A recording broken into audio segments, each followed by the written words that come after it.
The pressure is getting. The pressure is getting. The pressure is getting.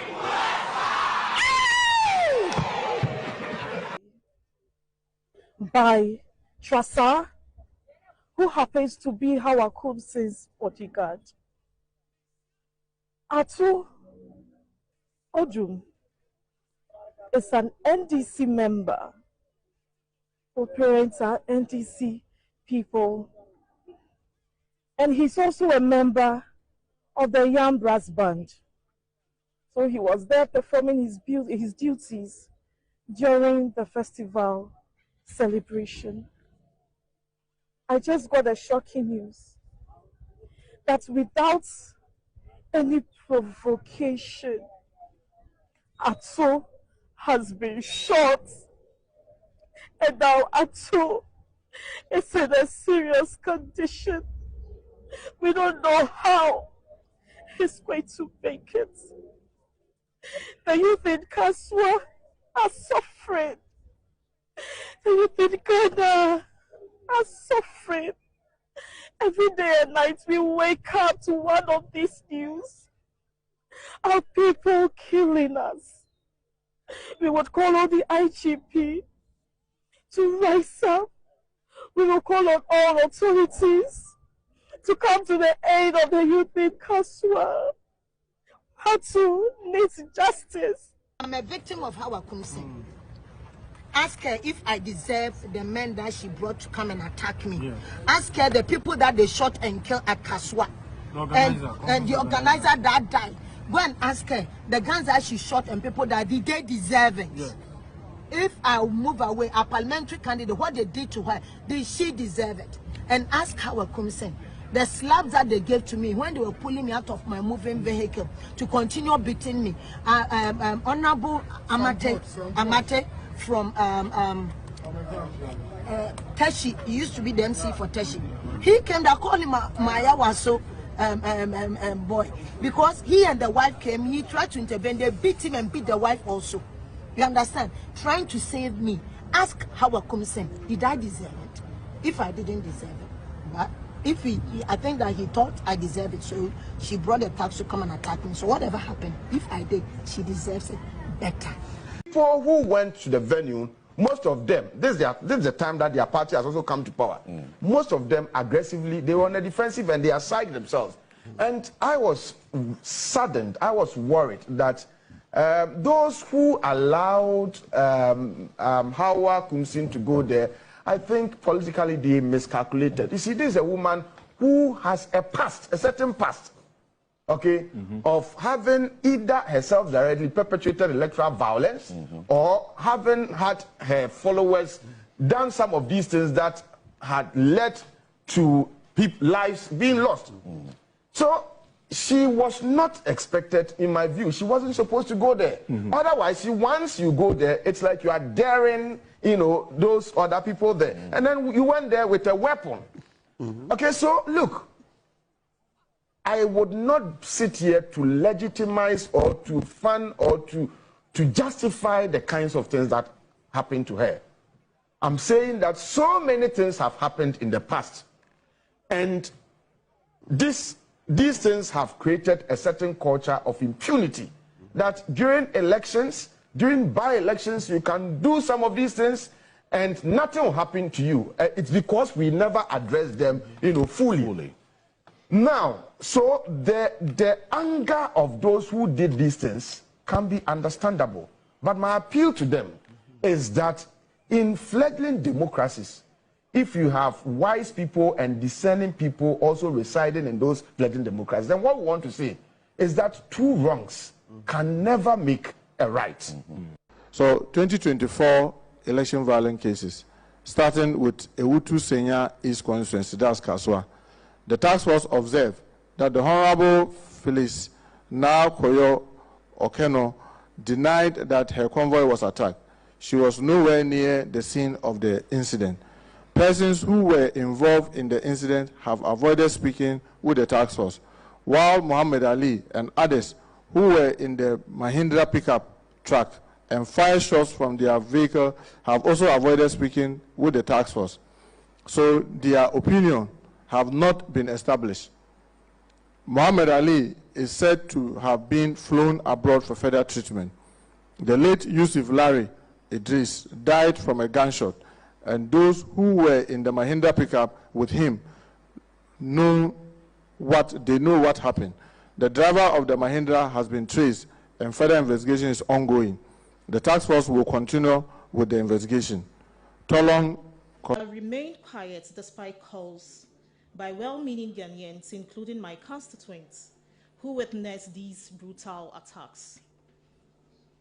At no time did I say no attack happened. I stated emphatically to the task force that on the election day, during my rounds, I noticed my convoy was being followed by a V8 vehicle, allegedly known to be used by Howard Komsin and a Nadmo pickup, which had a green government number plate.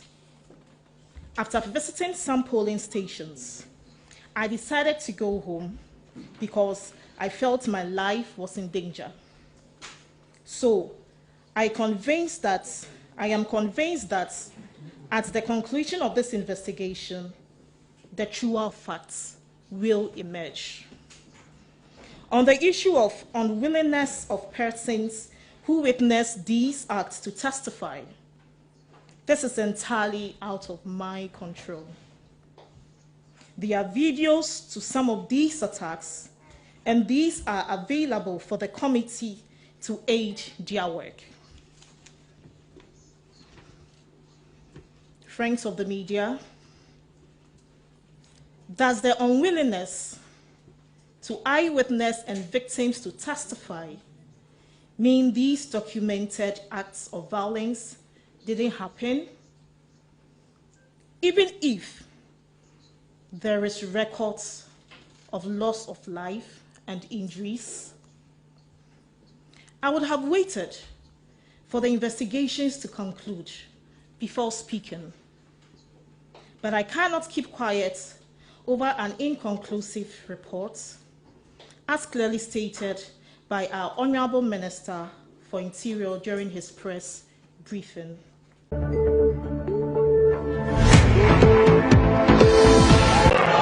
The pressure is getting. The pressure is getting.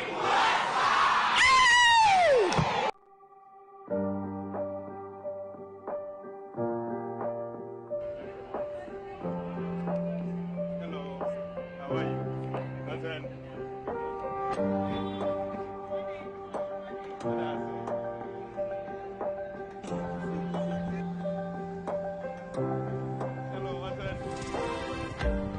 I'm going to walk up and let the number. Oh, sister, be very stable. On jump to be on one side. See, you're okay. On the end, you're okay. But then, maybe I walk on. Good one. But I'm going to Papa. I'm from out to force. The way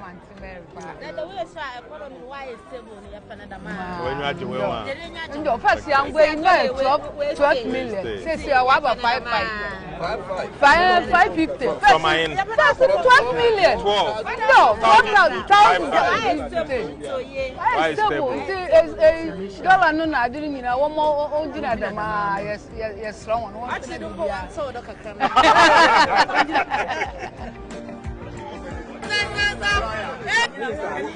Prices no, me am near the nasa. First, I see a day or do 10 cities. Me, say, I see a cup here 5 cities. Half. 1 cup. 1 cup. It used to be 10 cities. No, about 5 cities. Cup, margarine cup. This cup. Another. The cup, yeah. And more bag, your cost do 1 million. You can come.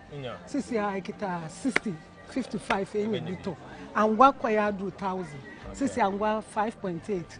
I see chair before my 5.0. Nyama before ye or a fake or a fake. Moaba, no shop, papa, way and life, even for free as I can see a way was some poor wooden po, on a woman, Sisiako, University first year, no or a free, no so I woman. To why you do why, yeah, that's it. Why am almost said, no more family, none, yes.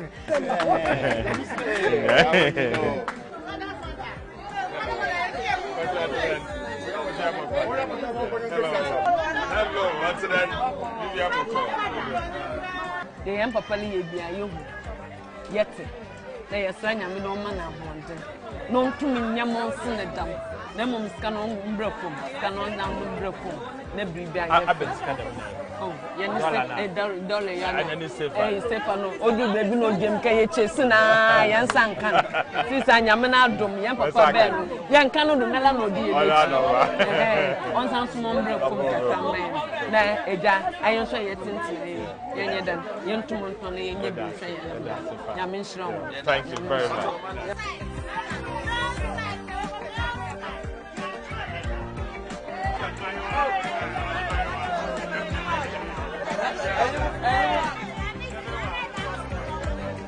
And I'm no one who have a form kakra.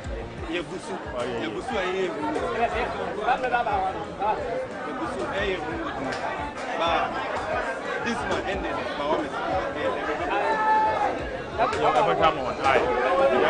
Your Bob Wama, Yama Ketini, now will be answered. I had a temporary problem, but Yabakamo.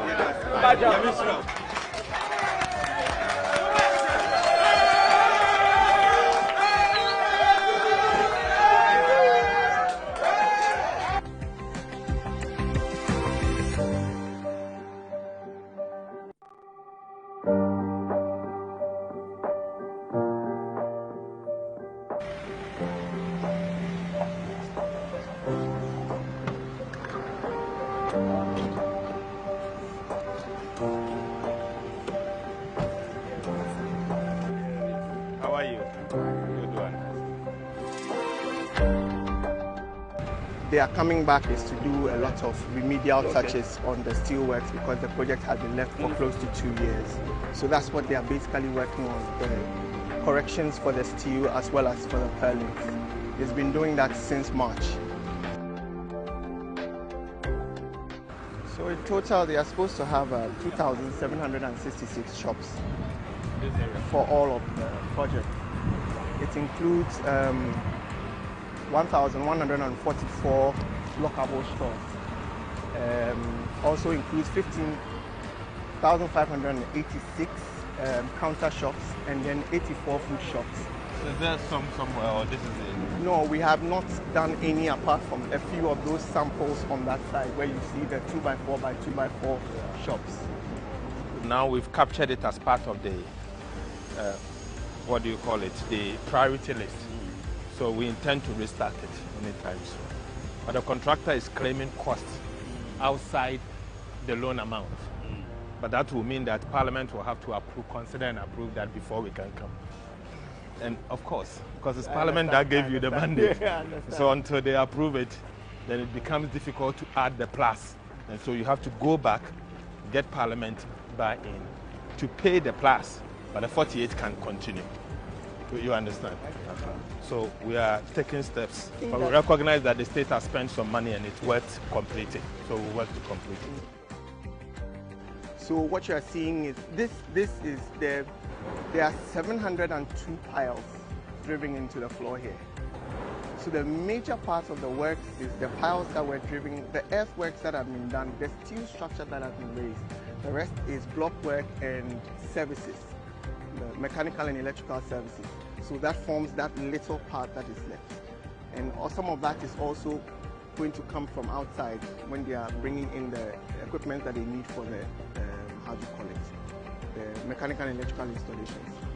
I just want to assure you that we've captured the project as a priority project of state, and from next year, the drawdown will begin and the job will continue.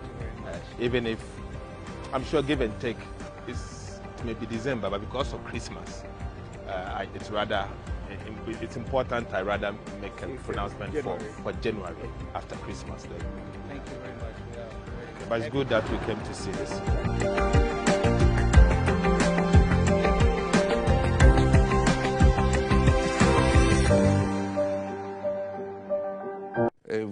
if government is able to reach accommodation with IMF, which will be dependent on if they're able to reach agreement with our creditors, because of the debt must come to sustainable levels before the IMF will give you a program. And so if they're able to do that, then the IMF will give Ghana is looking for $3 billion. I don't know how much the IMF is going to give, but anything between $1.5 billion and $3 billion would help shore up the reserves. You are going to cut, they are not going to cut. You get my point? And so if you're spending too much money on something, you have to decide whether you think that is critical expenditure that you want to keep. And you agree with them, we're going to bring the deficit year on year down, the budget deficit down to, let's say 6%. I'm just assuming that. What do you need to cut to attain 6% budget deficit? That's the program you have to send to the IMF. And when you send it and they agree with you, then that's it. But they are not going to, before they used to impose conditionalities, you have to cut subsidies to education. You have to cut subsidies to healthcare. You have to do so and so. Now they don't do that. They let you determine where you want to cut. And if I have to recommend, I think the first place to cut will be the Office of the President budget, to show the way that, look, I mean, if the President himself is cutting the budget of Office of Government Machinery, then it means everybody must be prepared to make a sacrifice. Gentlemen, when we took over, before the preparation of our maiden budget, we had this National Economic Dialogue. And we engaged a number of stakeholders. And I recall in one of our meetings, Dr. Atto-Forson said, let's go to Makola and listen to them as well. So we went to the market and we engaged a lot of traders. My boss went one direction and I also took another lane. And when we came back to compare whatever we had, one thing struck us. All the traders were talking about one thing, the stabilization of the cedi. That is what every trader spoke about in different ways. And when we met the technocrats, civil society, the academia, they also spoke about the same thing.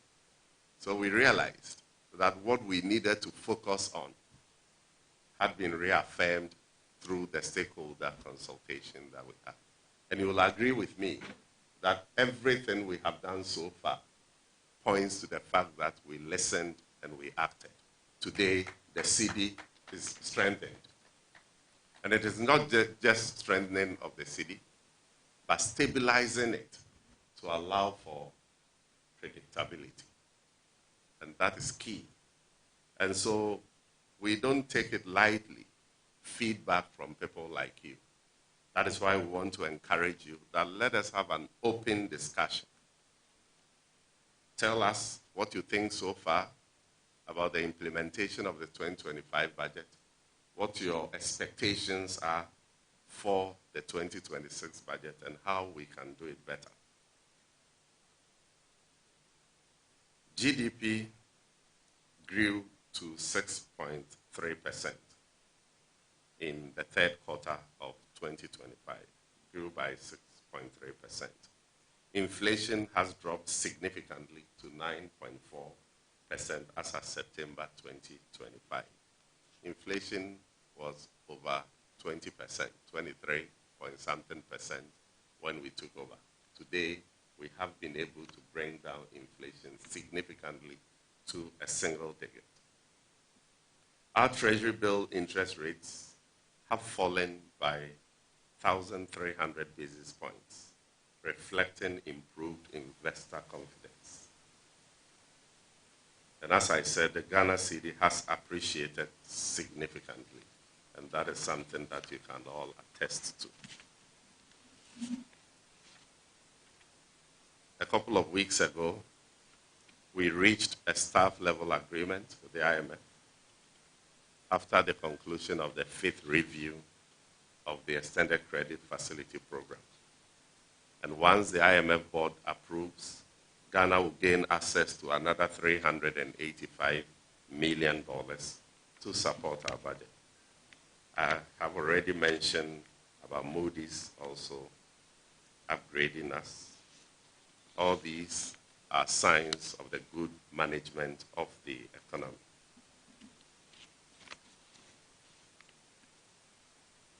In the 2025 budget, we allocated some 13.8 billion cedis to boost infrastructure. And we have 13.8 billion allocated to road infrastructure, what we call the big push. We know that because of procurement processes, utilization of these funds is low. But His Excellency President Mahama has decided to focus on roads. And so the indication is that 2026, we will more than double the allocation that we had in 2025 so that we can do more on our roads. Over 60 road projects have been initiated, including new bridges and highway rehabilitation. We have also modified the road fund and have amended the act to establish what we call the Road Maintenance Trust Fund. This is to help the Road Maintenance Trust Fund focus on their core mandate, which is maintenance of our roads. And so very soon, while the big push and other investments through the Ministry of Roads and Highways will focus on construction of new roads, the Roads Maintenance Trust Fund will focus on maintaining the existing roads. We know that Ghana maintenance is one of our challenges. So we want the Road Maintenance Trust Funds to more focus on the maintenance of our roads as the big push and other vehicles are being used for the construction of new ones. Ladies and gentlemen, in times of austerity, it is important that social protection is enhanced so that the vulnerable are not really affected by any programs of this nature. And so we have done a lot in area of social protection. We uncapped the national health insurance, and we have released more than 4 billion cedis for improved healthcare financing nationwide. And it is not just the allocation. One thing that the finance minister keeps focusing and hammering is that we must ensure budget credibility. So whatever we have allocated, you see, if you compare this year to previous years, you see that we have done so well in the releasing of funds as indicated in the budget. And so GET Fund has gotten so much, health insurance has gotten so much, as per what we indicated in the budget. So under social protection, you see that GET Fund so far has received in excess of 4 billion. The Mahama Cares Trust Fund is also in place now. And LEAP, we have disbursed in excess of 476 million cedis to 1.5 million beneficiaries of LEAP. School feeding has received 895 million cedis. So I am not talking about budget allocations. I'm talking about actual funds that we have sent to these institutions and agencies. We have distributed about 6.6 million packs of sanitary pads to girls in public basic schools across the country. About 300 million cedis was released to cover first-year tertiary fees for over 100,000 students under the No Fee Stress initiative. And we are preparing to add another one for those who will be going to universities this year. Nursing and teacher training allowances are on course. Now we pay promptly. Gone were the days that a young girl will face a vice president and say that, oh, I haven't received my allowances. Now we boldly talk about it because if you raise it, we'll show you that we have released them. we have released more than 4.6 billion cedis for Get Fund to enhance educational infrastructure and to support the free SHS education. And so today, you don't hear headmasters threatening to close down schools because they haven't received funding for free SHS. So a lot of these things are happening. Ladies and gentlemen, when we took over, we decided that we would not rush into paying contractors, and that we contracted the Auditor General and the top accounting firms to audit all the claims that we inherited. We also decided to audit our payroll. The payroll audit revealed 53,311 ghost names with 150 million in unearned salaries. We identified them and we are recovering the monies. On arrears, the audit has so far validated 45.4 billion Ghana cedis, and payments have begun. We have started paying contractors.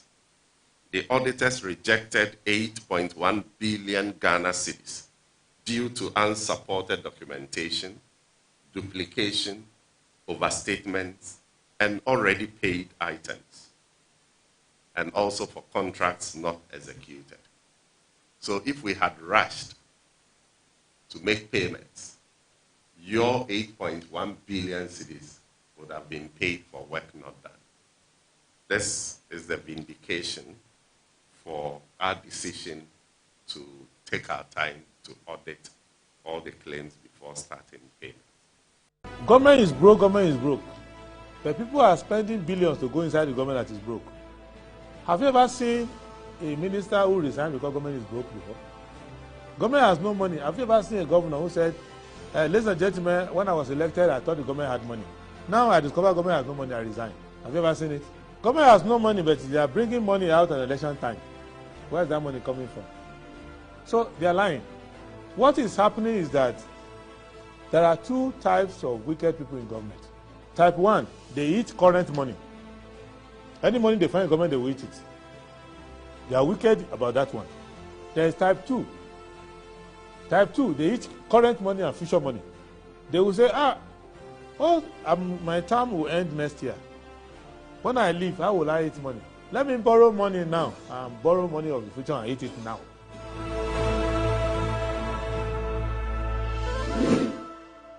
Government is broke, government is broke.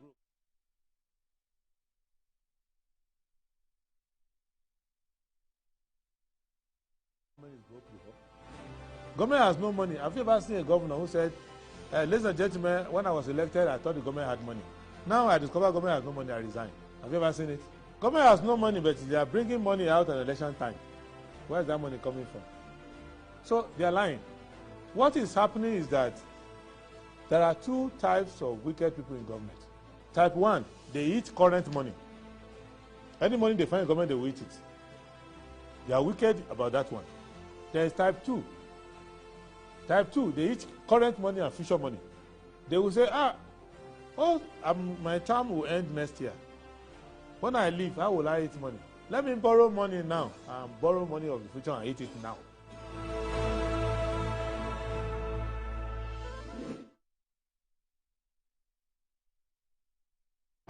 All right, a very good morning to you. You're welcome to the program. It's the 10th of November 2025, and by the directive principles of state policy, we have an opportunity to discuss the nation, Ghana. My name is Ania Fampof. We'll go through the headlines, and then we'll get to the guests later. Let's start off with the Daily Graphic, and it says 2024 GJA Awards. Asediba tops all. Congratulations to you for the awards. Will deepen press freedom. President Mahama Ajije Awards. And then government medical scholarship must be for Ghanaian schools. Entrance University Chancellor appeals. Public sector workers get 9% salary increment. Support mainstream media to grow. Asante Hene. Ghanaian Times. Ghanaian Times, GSE aims to whip up corporate bond market as GFIM celebrates decade of impact. Fiscal stability returns, but business wants growth levers. SML presents evidence to presidency. And then we also have Pomasido appoints Festus Tete as Group CEO.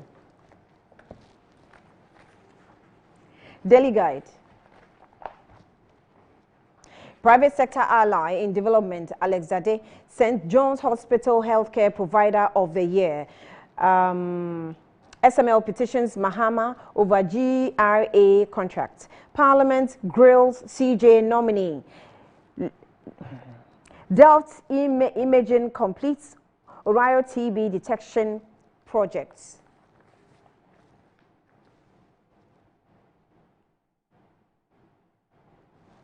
The Insight. Lands Ministry Minerals Commission condemn attacks on NIMOS EPA officials over Galamsey. Vows tough stance against the menace. K. Kojo takes on Matt Watley over lies in the British press about Mahama, Tokonu's removal. The world once again condemns United States economic blockade against Cuba. Add value to Ghana's gold, Minister tells new board for gold ball jewelry. The UG Alumni Lecture 2025, let's embrace the private sector as a partner in development, not competitor. KGL balls to government policymakers. Johnny Taikoama appointed family head of Asafwache Tete Okujetuo Weku. This Okujetuo is spelled differently. The Herald. Galamsey militia scares soldiers and national security out of Obuasi. OSP Mustafa Hamid caught up in street fight over 100 million Ghana cedis case. NIMOS bus 34 Nigerians in massive drone swoop in Osuno. Unhealthy public-private rivalry stifling Ghana's growth, says KGL Group chairman. Police launch manhunt for Binduri murder suspect. 1 million Ghana cedis bounty on his sick head. And sick is in quotes. The Custodian. Minority hangs dark clouds on Bafuboni's vetting. Private sector government must be partners in nation building. Alex Zade. JB declared bid for NPP chairmanship. Africa needs ethically homegrown AI strategies. Chief of Staff. Waste managers suspend strike after government's assurance. The Inquisitor. Exclusive. Oforiatta located at Washington. Oforiatta located at Washington, D.C. Bosom friend projecting him. Alex Zade makes strong case for private sector. TCDA opens Tamale zonal office. SMP upgrade Ghana's rating. Now, the Ghanaian publisher, SML defends contracts legitimacy. John Buedu enters chairmanship race, unveils 5-point revival plan. KGL board 6 policy shifts for private sector. Mahama to media, balance press freedom with ethical reporting. The top right corner of the Ghanaian publisher says Fidelity Bank champions youth entrepreneurship. The Daily Statesman. Barrymore Pong cautions chiefs against partisan politics. KGO, private sector not rival to government. I'll lead MPP back to power. John Buedu declares bid for MPP national chairmanship. Chief of Staff calls for ethical AI policies across Africa. Dawa Industrial Zone to host Ghana's largest solar farm. The New Crusading Guide. Otunfo expresses anger at Galamsey menace, criticizes politicians. Private sector must be recognized as partner, not competitor. Alex Zade advocates. John Boydu declares bid for NPP national chairmanship. All small-scale miners in Ghana don't have licenses to mine. NDC Ni Antre Teria Klagbalo II, installed as Ashongman chief. Jehovah Jireh Assemblies of God celebrates Reverend Dr. Joyce Frimpong. Top right corner says that I will never give up the fight against Galamsey. Mahama assures Ghanaians. Guys, forgive me. Someone is going gaga in the studio. The Informer newspaper, private sector strategic partner in nation building, KGL Balls, SML in dirty blackmail over contract cancellation. Government Galamsey fight crumbles as illegal miners overpower state. Government promises to settle debts owed waste service providers. SMP thumbs up Ghana for good economic management. The Business and Financial Times. In a stock market, GSC aims to whip up corporate bond as GFIM celebrates decade of impact. Fiscal stability returns, but business wants growth levers. SML presents evidence to presidency, and there are 3 points the Business and Financial Times, teased out. 6 review of contract termination directive. Insists project added 20 billion Ghana cedis to state revenue, and rejects OSP's claims on procurement legality. And this is what SML is explaining. Petroleum arrears surge to $2.8 million amid falling oil revenue. And then we also have Promasido appoints Festus Tete as Group CEO. In the other news, ESPA suspends planned strike as government engages over arrears.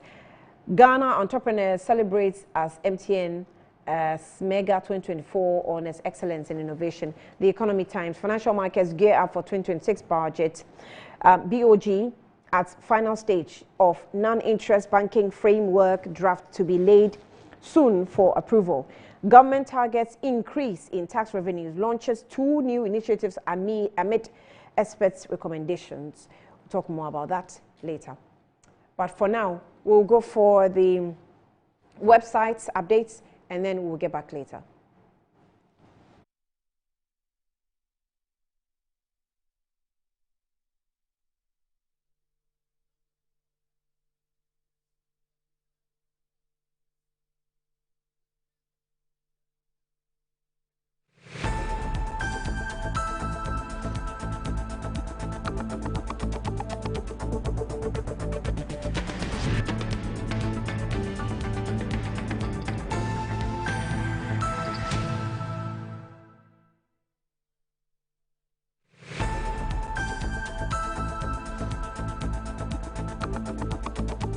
At the Spine Therapeutic Center. Aha no ye hwe echi nkasai. Eye wechi nompe. Osisi ye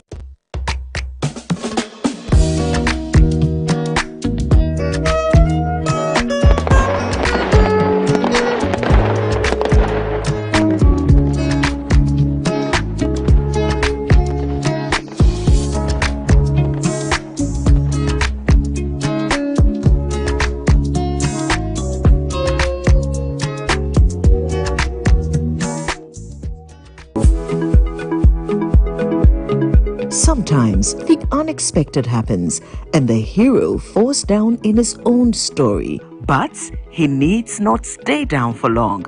Cosmopolitan Health Insurance is your trusted health partner.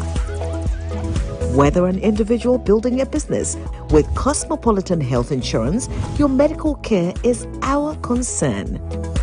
For the best health insurance solutions for corporate institutions, groups and associations, families and individuals, choose Cosmopolitan Health Insurance. From our over 700 accredited health service providers nationwide. Call us on 0302 540 668 or 0501 678 547 for all your health insurance solutions. Cosmopolitan Health Insurance, your medical care is our concern. I'm a branch manager. Of course, I accept only quality and affordable printed souvenirs for my promotional campaigns. I'm the head of academic affairs of a very important institution in Ghana. Of course, we only deal with quality, reliable printing companies for our institution's printing materials. I'm talking about appointed time printing.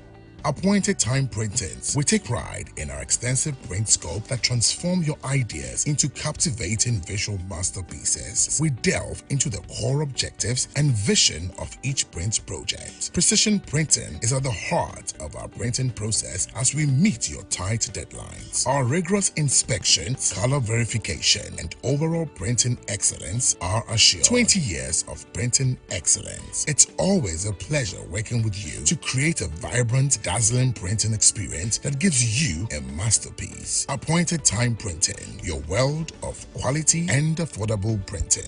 Brush, brush, brush, brush, brush, brush, brush, brush your teeth. Brush, brush, brush, 2 times a day. Brush with Kel-Kit. Hello, my friends. My name is Kel-Kit Toothpaste. Wow. I was made to be gentle on your gum, but protected. I will protect your teeth from cavity, make your teeth whiter, stronger, keep your mouth fresh all day. And best of all, I'm strawberry flavored. So put on a smile and try me. That's amazing. Just try me. That's my job. If you say so, jump on my brush. Makes your teeth stronger, chicky chicky whiter, chicky chicky stronger. Yay! You did it! I'm glad you like your new toothpaste. Don't forget to brush both day and night. Kel-Kit, happy smile.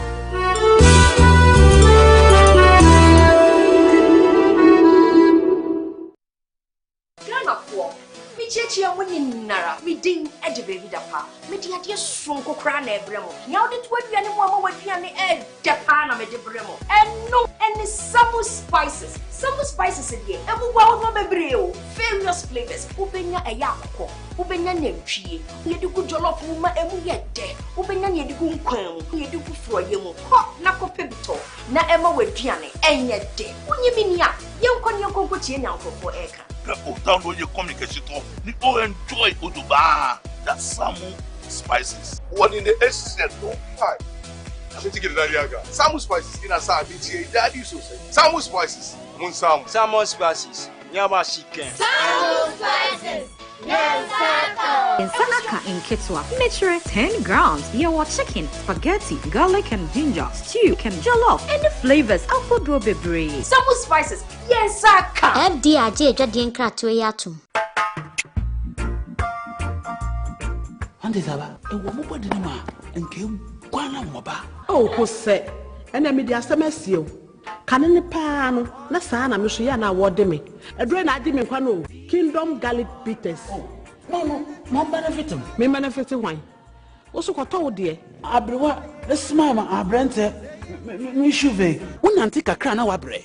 No Kingdom Garlic Bitters, and any capsules. Nanya, what ya brebia. Kingdom Garlic Bitters, and the capsules. Assembly, and you. A devil when I'm when I say, send your name, my wife, complain one personal. Kingdom Ginseng Power Capsules, and tea. Say, see, I'm password. Kingdom Ginseng Power Capsules. Emeni chienya sumdie befi abrebia. Obebia o de poa haw no. Edro ba kupa wo hia ne tremendous capsules. Tremendous capsules. Esiesie wo ma wo ye obesima. Enro yi wo benya bi wo bebia ye ton nro bia.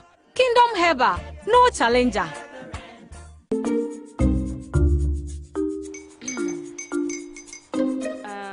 Kwame and his uncle are almost here.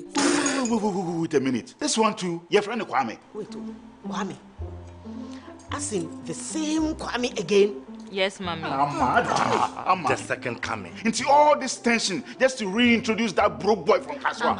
Why would you deceive the family like this again? Now I understand the whole delay. Trotro from Kaswa, dear. Why wouldn't he be late?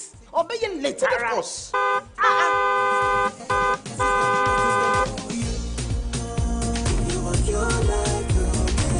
Everyone to hush, 712 hash. Yeah.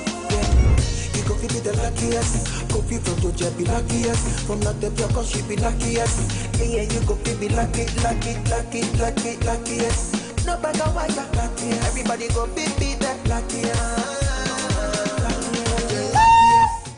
That's Kwamio! Senya God the apple boom.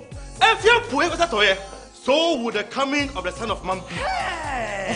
Is that his car? Ha! Even now, your shadow the way designer. I use my own mouth to reject him. Oh, this is my mouth.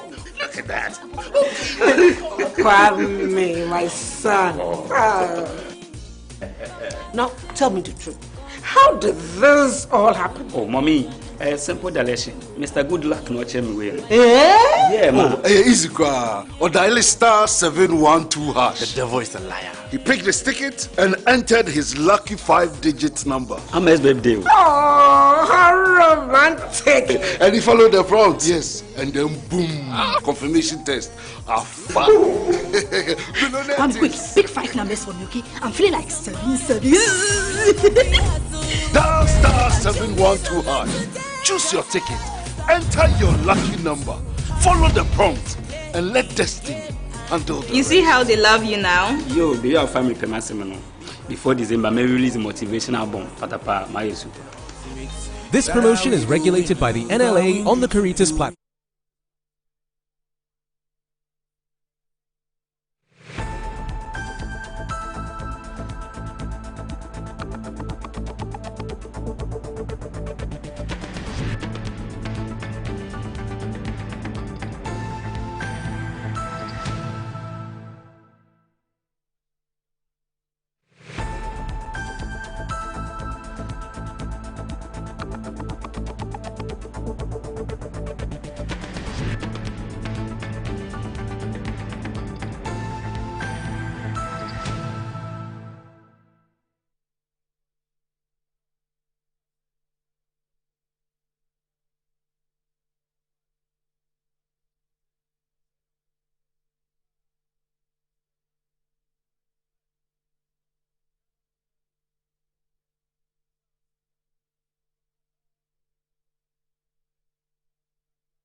We are not dealing with might. That bad thing will not happen. It will not happen. You must follow due process. Follow the law. Do the right thing. We, the minority, will not shut our mouth. You can follow due process. Yes, sir.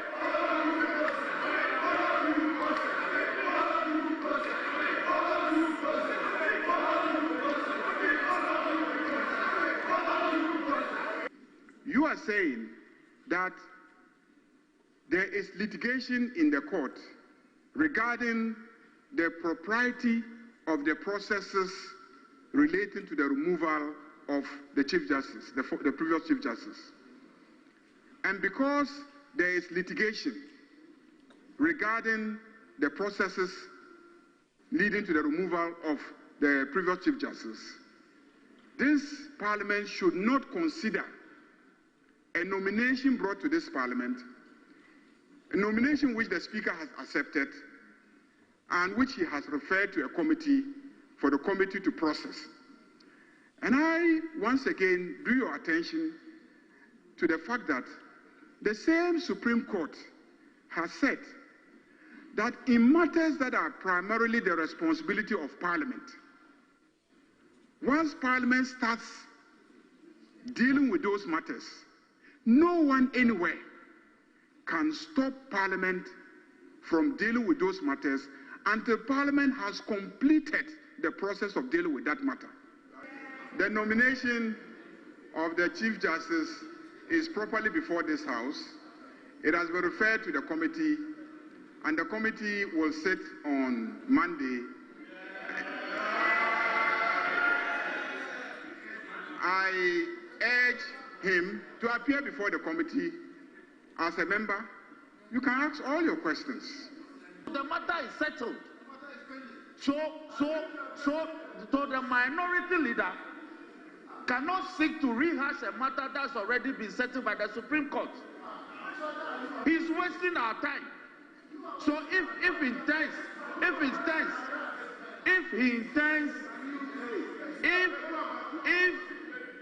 Mr. Speaker, if the minority leader intends to raise an issue arising out of the business statement, if you don't want to listen, others are mindful of listening. It should do so.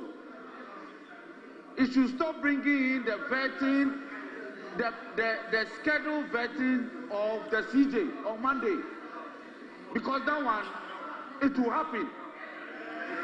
This House will perform its constitutional rights and duties. The Supreme Court has already settled that matter. Majority will be brief. A mere filing of a case. In other case, Mr. Speaker, the matter before the court is a certiorari application. Majority will be brief. It's a certiorari application. Honorable Majority will be brief. Yes, Mr. Speaker, I'm being brief. But let us settle the matters on the law. The application before the court is a statutory application. There is no injunction application before the court. It is an application of statutory seeking the parliament, the court should prevent parliament from performing its constitutional rights. And that application will be heard at a definitive date. But in the meantime, the Supreme Court says Parliament must continue to perform its constitutional rights. So that matter, the minority leader shouldn't go there. It is settled. It is right. It is settled, and he knows.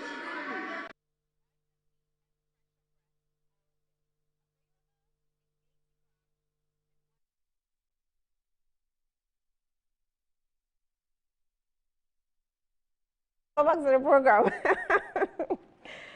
You're welcome back. All right, so my guests are with me this morning. Let's welcome Laura Bijusana. Laura Bijusana is a presidential staffer, and she's also a member of the NDC communications team. You're welcome. Good morning to you. How are you? It's good to see you. It's good to see you. Always, as always, it's good to be here. And good morning to Laura too. I don't know why she's so excited this morning, but is she? It's a good feeling, especially when you have good macroeconomic indicators. I think we are all breathing some very fresh air. And Laura, you're looking nice. I like your bright colors. It's good for the NDC to be in power, because when Lorati was in power, she never wore bright colors. So I'm happy to see you wearing a lot of bright colors. And good morning to our cherished viewers. That was just a response to good morning. Yeah. Right. I'm very excited today, and you know why. But I'm sure at the end of the show, we'll get to know why I'm so excited. Okay. Larati. Good morning to you. Good morning, Annie. Every time I go, I have a lot of people asking of you. Good morning to Beatrice. I'm not going to respond to what she said. I mean, you know, when you have people who think when that you're a few months in government, it's always like that. The excitement is out of the roof. When reality starts dawning, maybe I hope she'll be greeting me. She's on a honeymoon like mood. You said, well, a lot of people ask of me. Yeah. Yeah, it's because of the way you treat me. Everybody knows you don't like me. No. There's a new addition, right? No, they say we are rivals, yeah? Yeah. I mean, in my case, they don't say we are rivals. No. In my case, they rather say, where's your friend? Okay. Oh, that's nice. Yeah, but in your case... It's not my case. Your uncle has even attested to that. That what? That you don't like me, so... Yeah, so in your case, I don't like you. Yeah, I know. But from my side... They ask, where's your friend? Is it in a nice way of friend? Yeah, no. Someone that you've always been worried. Why would anybody want to like an NPP member? I mean... Sometimes they forget your name. And then they'll say, oh, the lady with the Hausa name, or they will say something that's like, they're trying to record him, I'll say, Laratu. I refuse to be gaslighted this morning. We are focusing. this PR. Everybody's of course. You have to. But everybody's focused. The fact that I know what she's trying to do. Who?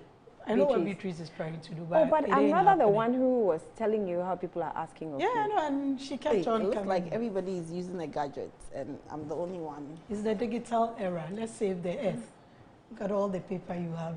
Do you know the number of trees? I'm a mixture of both, so don't worry. You don't use papers at all? No, you use papers, definitely, but let's reduce the amount we use. Are we not all going digital? Are we all not talking about green? Are we all not talking about climate change? We are having rains in November. Look how that should tell us a lot. Now you know I'm a gadget Since you were person. born how many years ago? 35 years ago, Annie?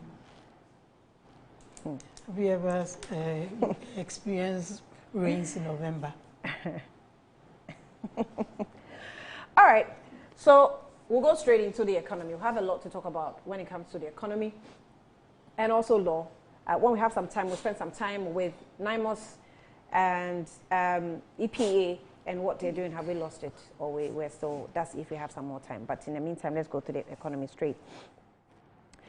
S&P has spoken and they've said something about Ghana's economy, and it says that S&P upgrades Ghana's BB from CC to BB, or B-B from CCC plus stroke C, a historical record of Ghana's credit ratings since 2003. I'm reading from CDRate's website. It says that Ghana's economy continues to find favor in the eyes of the international credit ratings agencies, as S&P's global ratings has upgraded Ghana's credit score from CCC plus to B-, and this signals that after Ghana's economic crisis in 2022, the country's economic recovery efforts are finally gaining traction. Ghana's economy continues to find favor in the eyes of the international credit ratings agencies, and the S&P Global Ratings has upgraded Ghana's credit score from CCC plus to B-. This signals that after Ghana's economic crisis, the country's economy recovery efforts are finally gaining traction. And the upgrade announced in November 7, 2025 also raised Ghana's short-term rating to B with a stable outlook. The outlook is stable, it says, meaning S&P expects things to stay on track in the near future. This marks the highest rating since its 2022 debt default and follows what S&P calls gradually strengthening balance of payments and fiscal positions. And in simpler terms, Ghana is earning and managing its money better. What the upgrade means is that a higher credit rating tells the world that Ghana is now seen as a safer place to lend money to. And this could help the country borrow at lower interest rates and attract more investment. S&P also pointed out that Ghana's finances are improving because the economy has stayed strong. The inflation has dropped sharply, and export earnings, especially from gold and cocoa, have been significant. Together, these two exports make up more than 60% of Ghana's goods sales abroad. The agency expects Ghana's foreign reserves to rise from $6.8 billion in 2024 to $10.4 billion by the end of 2025. Reforms paying off. S&P's decision also reflects confidence in Ghana's new government, which took office in January 2025. The administration has introduced a new spending rules to prevent overspending, which has been a recurring problem for successive governments. Now, one key policy is a rule that forces the government to keep a primary budget surplus of at least 1.5% of GDP every year. This means that Ghana should earn more than it spends, excluding debt payments, to help bring public debt down to about 45% of GDP by 2034. The inflation, which has also above 20%, or was above 20% at the beginning of 2025, has now dropped below 10%, and the cedi has strengthened by nearly 30% against the US dollars. Progress on debt restructuring. Another factor contributing to this favorable upgrade is that Ghana has also made a steady progress in cleaning up its debt mess since 2022 default.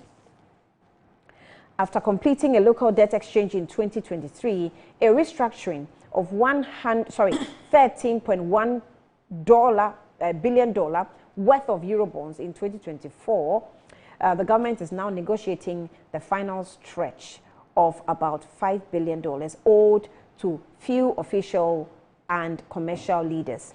However, S&P observes that there are still disputes with some creditors, including the African Export-Import Bank and the Eastern and Southern African Trade Development Bank, over how their debts should be treated. And then also, there is also a disagreement involving a set of commercial notes meant to fund Ghana's health sector. S&P warns that these tensions could delay the full completion of debt restructuring program. And okay, the rest about history we can make reference later, but now let me go to the guest and then discuss what has happened. So I'm sure, and Beatrice, I'll start with you because it's your government. The Dr. Bawumia has spoken about this matter some months back, and he commented about the positive signs the economy is showing, and he said you cannot, achieve this feat just after a few months coming into office, and that government is not spending, which even moved the finance minister to come and explain and talk about the fact that you say government is not spending and all. So is this something that this government just wants to take credit for, and what exactly are you doing rightly? Okay, thank you very much, Annie.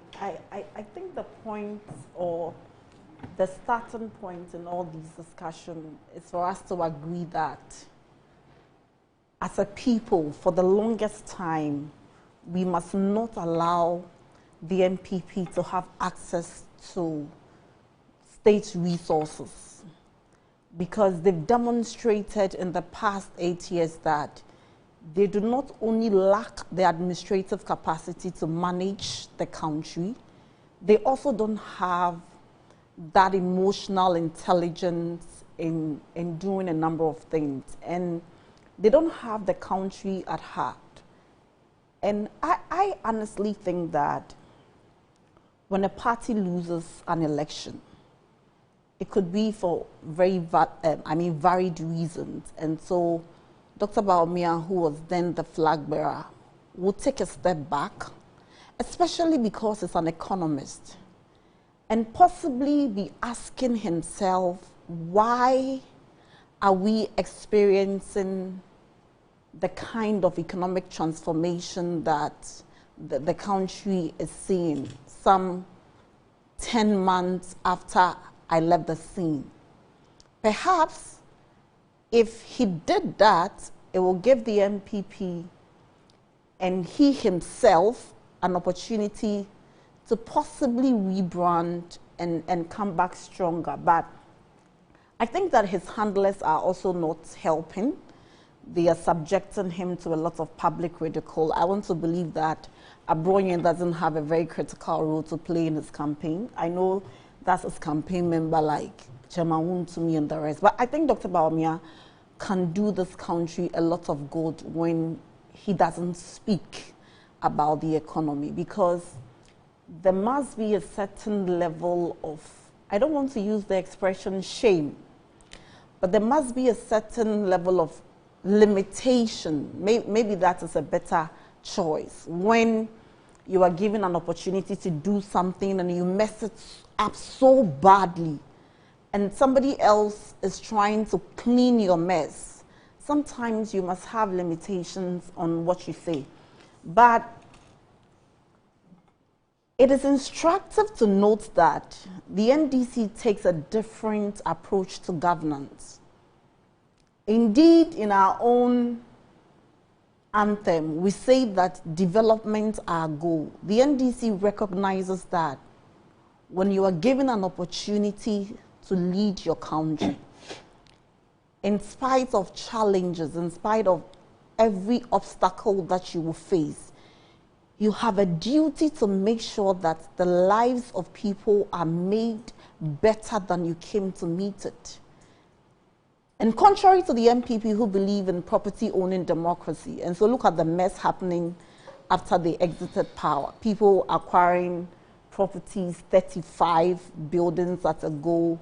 It looks like for them corruption is now even sexually transmitted. They take the money and then they enjoy it with their spouses. I think their men are very romantic. And so we are seeing a marked departure. On allegations. Yes, but so they are alleged to be very romantic.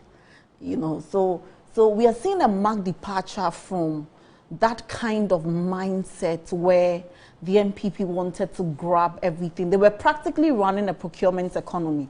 They were not spending for the betterment of the people. They were just introducing policies and implementing what will not be too beneficial. I can give you an example. So when Dr. Bawumia says that government is not spending, perhaps he's talking about the fact that the NDC government has not sunk some $400 million into digging a hole in the name of National Cathedral.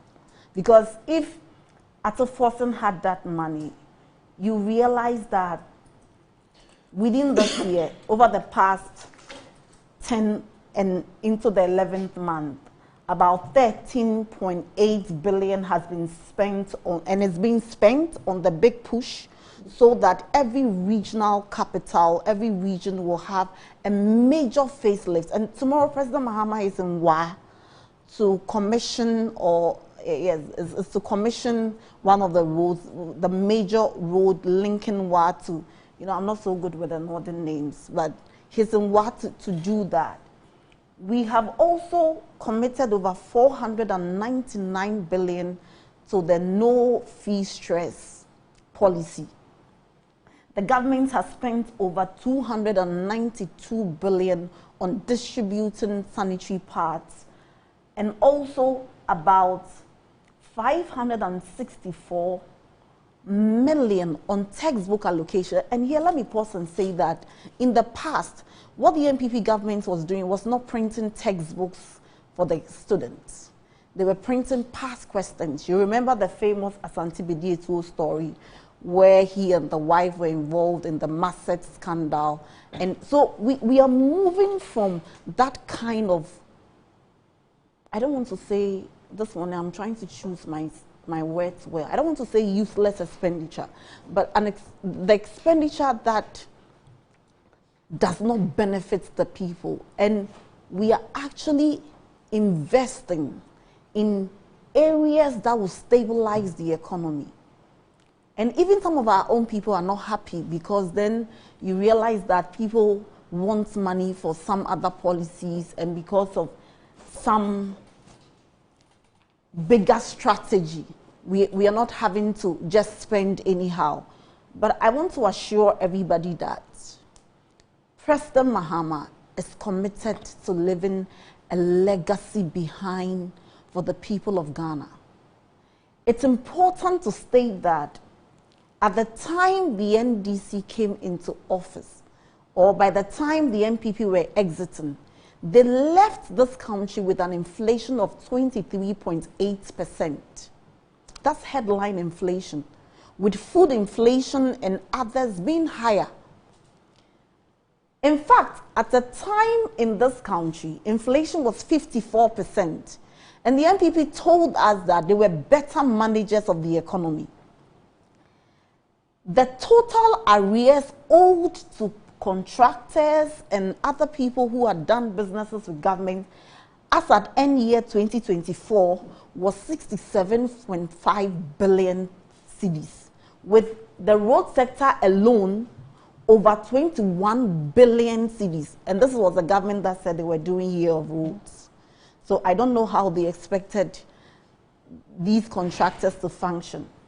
Annie, the IPPs were owed over $1.7 billion. These figures that you are hearing, they are very scary. ECG was in debt of 68 billion. COCOBOD, which until the MPP came into power was a very profitable organization, was owing 32 billion cedis.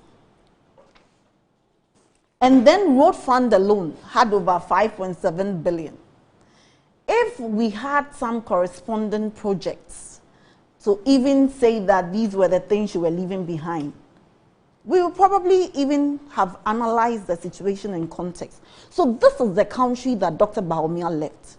This was the legacy. And you know, the MPP borrowed so much. They borrowed so much. At the time, they were telling us that they were borrowing for whatever reason, that Dr. Bawumia then changed his position from borrowing is not so good to borrowing is so good depending on what you are using it for. That's smart borrowing. Smart borrowing. And so what did they do smartly with the borrowing? By the time they were exiting power, debt to GDP was over 62%, with 726 billion as our national debt. As we speak today, Annie, do you know that our national debt has declined by over 97 billion cedis? There is a decline in the total national debt. And so I don't even know what the MPP communicators are going to say, that when you take the issue of the economy, in the first half of this year, on the average, the economy grew by 6.3%. And then you have agriculture following with 6%. You have services 8.8%. And industry even expanded by over 3.2%. So I would normally say that we should go beyond the data and come back or have some ground analysis. But if you want to know that the government is doing the right things, and these figures are just not figures around, I don't believe so much in the total growth, because sometimes, because of our gold exports, the cocoa exports, and the oil exports, your economy will grow, but the industry that is growing are these industries. But when you take non-oil growth, Annie, in the first half of this year, we are having to record a 7.8%. The last time Ghana recorded this growth, a decade ago, was in 2011, when the NDC was in power again. And so consistently, the NDC has shown that when it comes to managing the economy, when it comes to making sure that the totality of the lives of people are better, we have a better track record than the MPP. Then you come to consumer and business confidence. Today, businesses have confidence that the environment is thriving. Businesses believe that it will be more profitable to do business under an NDC government than under an MPP government. And you listen to the World Bank, one of the World Bank directors, and saying that, of course, today as we speak, the NDC government is demonstrating a better economic environment. Then we come to inflation. We are having to record single-digit inflation. Last month there was single-digit, and this month is 8%, which is also, and this is headline inflation, 8%. And the World Bank and data from the BOG again is projecting that even into the year or end year 2026, we expect to record a single-digit inflation. And normally, inflation is not that prices of goods will not go up. Inflation is that the rate at which prices of goods go up is what we are measuring. So when you have a government that at a time had inflation of over 54%, you ought not to give them a chance to come back anytime soon. And I think that we all have to agree and make up our minds now that the MPP should be a formidable opposition, maybe like we have in South Africa, so that constantly they will try and keep the NDC government on its toe. Because we were told that we should even be grateful that the Russia-Ukraine war, that the COVID-19 was the reason, and was the reason we were experiencing the 54%. But as we speak, recording an inflation rate of 8%, the Russia-Ukraine war has not ended. I think the last time I checked, even the Speaker of Parliament has been asked to be part of the mediators in the Russia-Ukraine war. So as we speak, that war is going on. Now, interest rates. At the last monetary policy meeting of the BOG, you realize that the committee had reduced the interest rate by over 300 basis points. In the past, if you buy a 92 or a 91-day T-bills under MPP was 27%. Today, you have to buy the same for 10.8%. These figures are indicators that the economy is recovering. They are indicators that we are not where we used to be under the MPP. They are indicators that the MPP did this country so much wrong that I don't even think that they should be speaking now. I think it's early days. Maybe they have to sit back and ask themselves, how is it that we got to so why do you always say it's early days? Hold on, why do you always say it's early days? Yeah, they will tell you that, well, we put in good structures for the economy.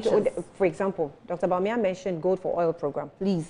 And he said, if not for the Gold for the Oil program, this economy would have collapsed. Do you know the Gold and for he Oil? Has insisted Do you that know the Gold for Oil program has built on today? No, that is not what Gold Board has built on. The Gold for Oil program made losses in almost 50%. That was one of the most shambolic policy. In fact, the Gold for Oil program was created so that MPP people will benefit. Simple as that. It was perhaps one of the most useless policies. That's your thinking. Yeah, that's my thinking. You know why? Why would you introduce a Gold for Oil program? For two reasons. One, to stabilize the exchange rate. Two, to reduce fuel prices. And you have fuel prices move from about 4 cedis to 22 cedis. And have dollar move from 4 cedis to, at the last check interbank rates, let me even use BOG rates, 16 cedis. How are you going to tell me that this was a policy? I don't think Dr. Bawumia said that. I think you are setting Dr. Bawumia up for ridicule. He can't make this statement. He said that on the thank you. Maybe you should look for the video because I'll be very surprised if he said this. He said that. I'll be very surprised. So I think that there is something fundamentally wrong with them because they are not looking at the effect of the policy. They are looking at just policy implementation, simplicity. That's not how it works. Well, maybe review means cancel to them, so they can't even review the policies they've made. But one major achievement, and to test the health of the economy that we are discussing, and one of the reasons why even S&P, Moody's, Fitch, and everybody is giving Ghana an upgrade, the reason why our debt stock has reduced by over 97 billion is because of the management of the exchange rate. Today, as we speak, the dollar is trading below 11 cedis. And the moment you say it, you know the MPP's defense.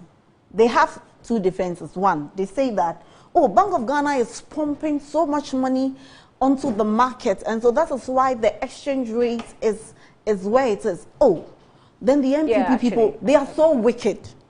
So they know that all Bank of Ghana has to do was to pump money onto the market. For them to move the currency from 16 cedis to 10.6 cedis and 10.4 cedis, and they weren't doing it. How wicked could they be then?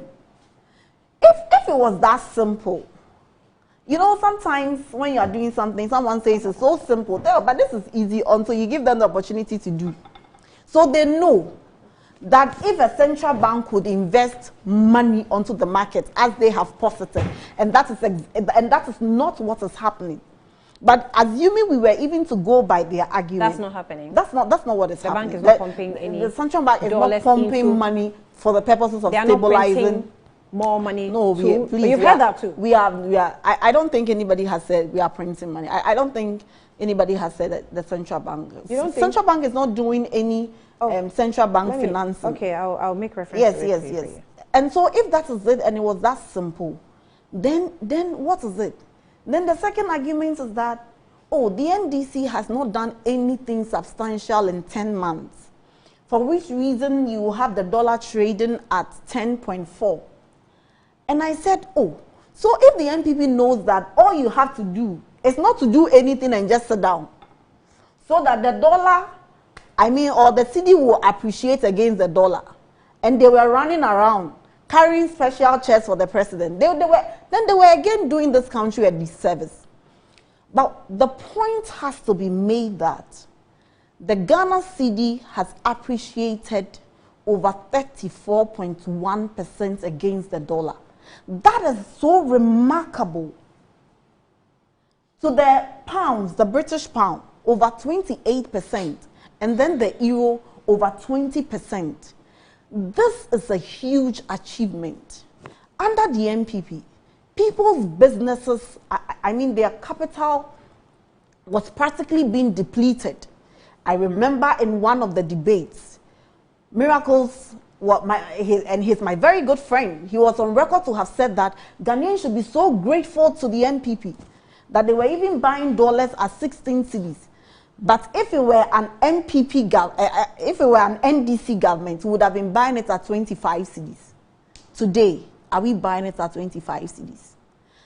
I think that one of the biggest challenges that the NPP has is self-aggrandizement. They rate themselves above their capabilities. Somehow, they love to blab without any work to show. We were in this country, and you see, Annie, for everything I have said, it does not come by just anyhow. If you appreciate economics very well, this morning you will salute Honorable Ato Forson. If you appreciate economics very well, Honorable Ato Forson should be one of the most celebrated people, a finance minister who has engaged in fiscal prudence. There is no funding from central bank. A finance minister who under 10 months has delivered this record. You know the irony? For all the plenty figures I have mentioned, the IMF told us when the NPP was in power that we could only achieve these figures by 2034. 2034. And as for the exchange rate, they never even contemplated that it will come to 10 pence. In fact, the IMF projected that by 2028, the exchange rate will be 20 cedis to a dollar.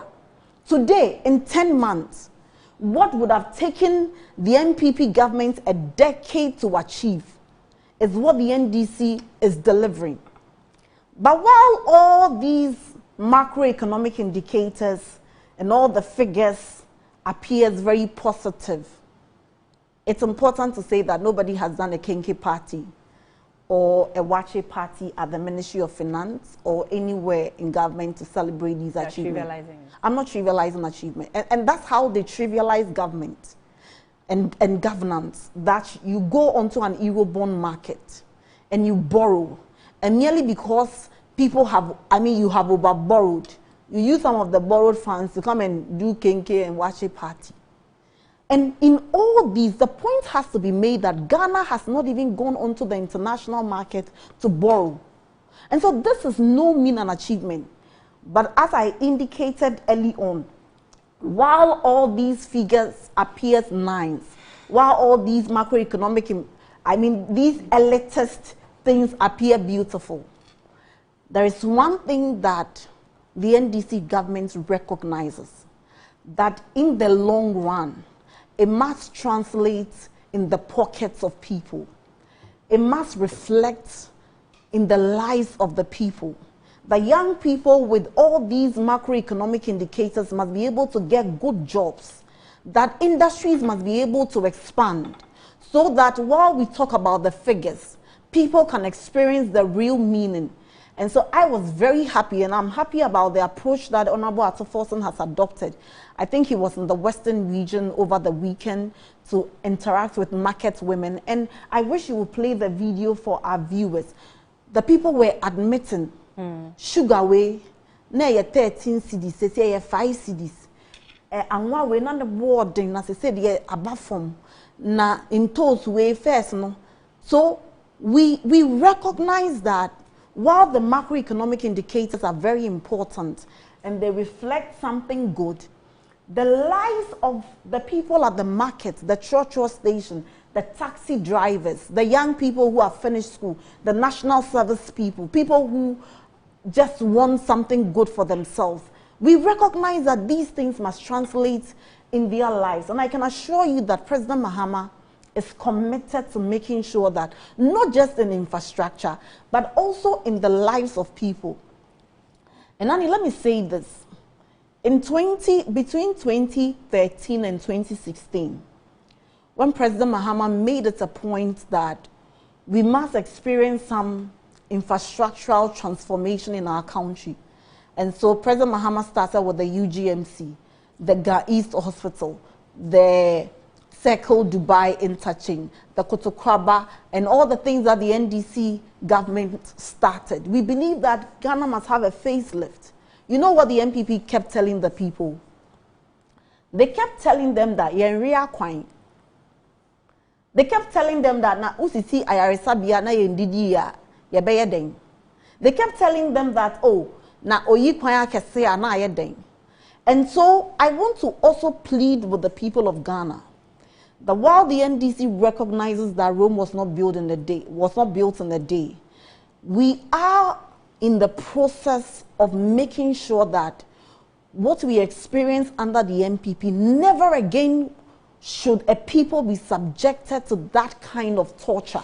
Never again should pensioners, their pension funds be touched. Never again should old people queue for days at the premises of finance ministry. Never again should we sink money in digging a cathedral. Never again should we make corruption so beautiful. Never again should the standard be so low as to say that when people are suffering, they should even be grateful that the suffering is not at a certain level. Okay. So the NDC is committed to making sure that we have a facelift for infrastructure, and that's why the big push.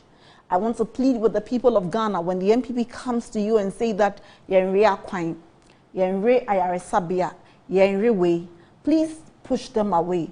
Because a combination of these things are what build a country. Today we talk about the story of Singapore or South Africa and some other third world countries that became, even Kenyan here. Okay. They built their nation. Okay. And we want the people of Ghana to keep faith with the NDC, to trust the process, and we'll build our nation together. Okay, so I wanted to read this to you just for factual research sake. So it's not just a point I'm trying to make. I'm reading this from the GBC website. It says that former finance minister accuses BOG of printing money to pre-finance gold board activities. Since you said you didn't believe that it was something that was being said by somebody, I was looking for the Arnold Dompré write-up. Former Finance Minister and Member of Parliament for Karaka constituency, Dr. Mohamed Hamid Adams has accused the top management of the country's central bank, the Bank of Ghana, of printing money to pre-finance the newly established Ghana Gold Board. So according to him, under the 2025 budget, the John Mahama-led administration allocated $279 million to Gold Board, a new statutory entity aimed at formalizing gold procurement from artisanal and small-scale miners and supporting export traceability. However, despite this substantial budget allocation, no funds were officially disbursed. So speaking at the press conference today, Tuesday, July 29, 2025, in Parliament, the former finance minister alleged that BOG stepped in to fund Gold Board's operations. So even with the noise they made about the Gold Board, including pushing the gold bill through certificates of emergency, the minister has not released a cent out of the $279 million allocated as a revolving fund for Gold Board. And currently, the Bank of Ghana has been pre-financing the gold purchase. This is clear case of monetary financing. And the IMF program frowns on monetary financing, printing money, monetary financing of the government, he said. It's interesting, read, but Dr. Hamid also warned that such financing model violates IMF program conditions and risks reigniting inflationary pressures that could destabilize the fragile economic recovery. You can note whatever you want to say down, but let me just take a break. I'll be back shortly. Larati will also have a 10. I'll be back.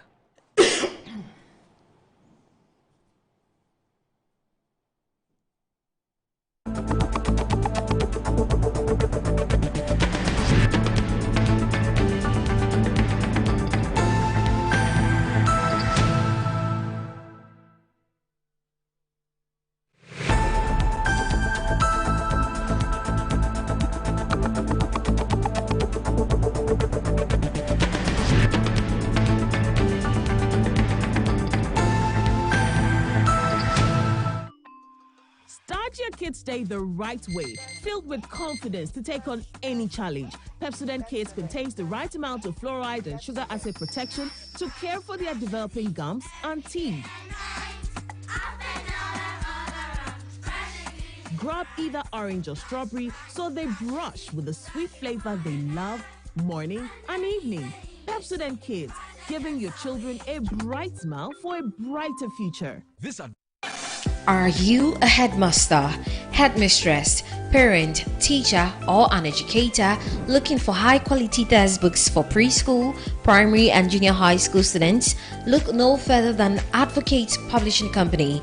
Advocate Publishing Company is a leading publisher of educational materials in Ghana that publishes very engaging, interactive, and comprehensive textbooks that meet the needs of students, teachers, and parents.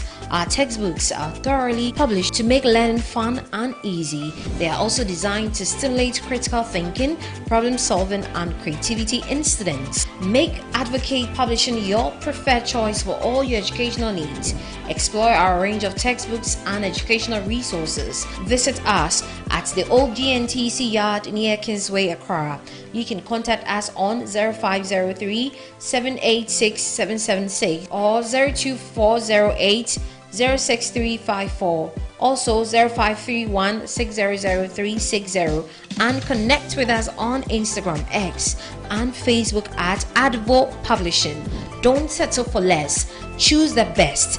Advocate Publishing Company, empowering young minds one textbook at a time. Thinking publishing, think Advocate Publishing. Yes, next. Hey, Nadia Benson. Me didn't tum Mr. Friendly Calico, just call me cockroach. Now, Mr. Friendly once now. Hey, that's you. Improve car. Yeah. Captain Mosquito, double the accent.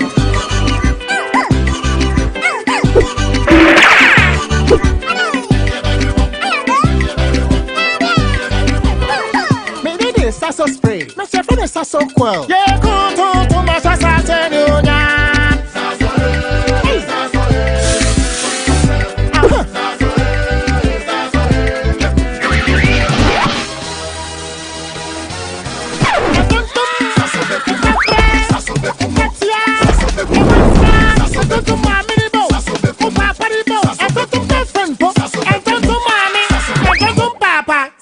Come tum preko.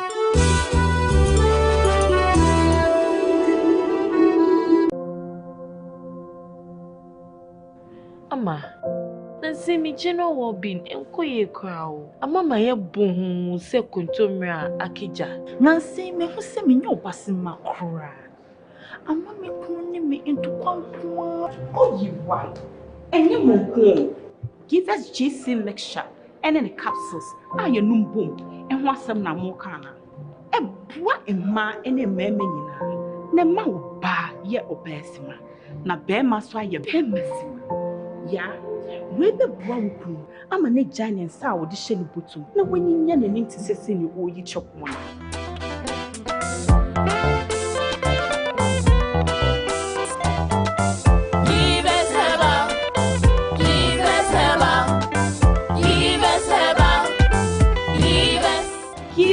GC mixture and capsule.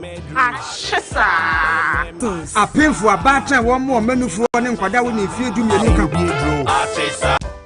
In my line of work, a confident smile is everything. Kel Charcoal toothpaste keeps me on top of my game and ensures my smile is always radiant and bright. With the tiring nature of my job, we spend several hours under the scorching sun. To keep our teeth white and our breath fresh all the time, we use none other than Kel Charcoal toothpaste. Kel Charcoal toothpaste. You're on a Kessie and in a kit one. Samayo Kendini, a who be here, Semetra Sapapadia to Amame Manfo, Kel Charcoal's natural ingredients, and a bomb is so by, a man is swing, Nesasu Mama Hotoso, a will beg you.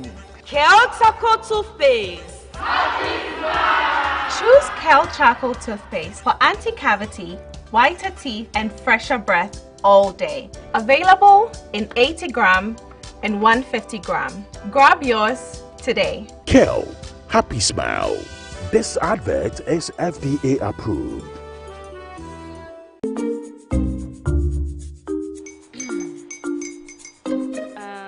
Kwame and his uncle are almost here. Wait a minute. This one too, your friend Kwame. Wait, Kwame. As in the same Kwame again? Yes, Mommy. The second coming. Into all this tension just to reintroduce that broke boy from Kaswa. Why would you deceive the family like this again? Now I understand the whole delay. Troll from Kaswa, dear. Why wouldn't he be late? Or be late, of course.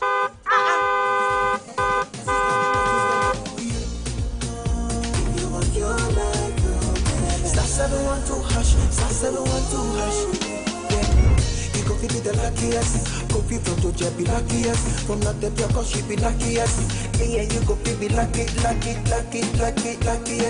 No matter why you're lucky. Everybody go fit be that luckiest. That's Kwame! Send your God down for boom. If you're poor, what's that? So would the coming of the son of man be. Hey. Is that his car? Ha! Even now, your shadow the way designer. I use my own mouth to reject him. Oh, this is my mouth. Look at that. Kwame, my son. Now, tell me the truth.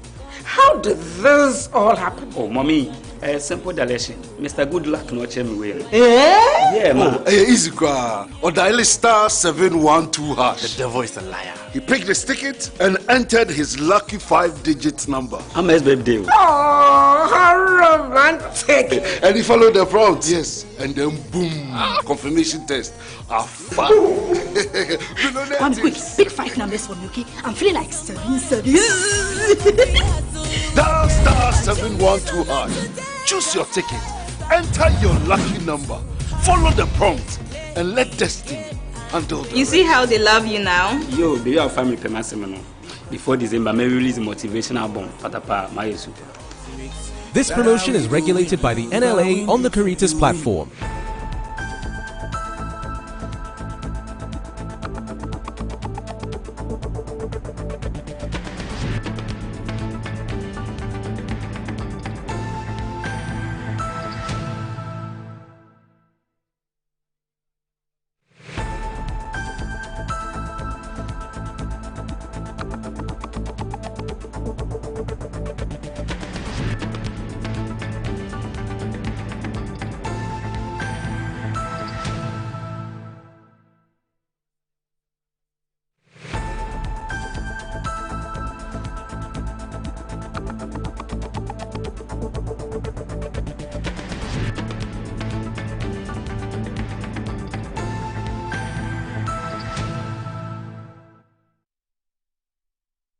Welcome back to the program. I'm still in the studio with Laura Musasaka and Richie Sana. Let's go to Laura to yes, to take a turn on the ratings that we're seeing. So the discussion is on the ratings. Yes. But let me just remind you, if you see a pop-up on the screen, is myself and Akwesi Free will come your way right after the show as we'll cross over to Parliament to bring you the vetting, right? The vetting is happening today. Beatrice, is it coming off? Yeah, I don't know of any rule of procedure that is preventing it. I think that it should come off, yes. Okay. So that's, I think, the legal way of responding to me. So myself and Akwesi Free will sit in as we bring you the vetting of the new Chief Justice later today around 11.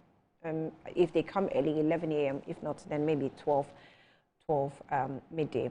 but we will bring you the live broadcast from the August House. So stay tuned on that. Lara too. Honey. Yes. For a moment, you said we are discussing the S&P rating. For a moment, I thought we were on a campaign platform when Beatrice was going on. And I even lost count of the number of times she mentioned the MPP. And I mean, let them get something straight. No matter the swipe you take at Dr. Bawumia, he served his nation well. Yeah.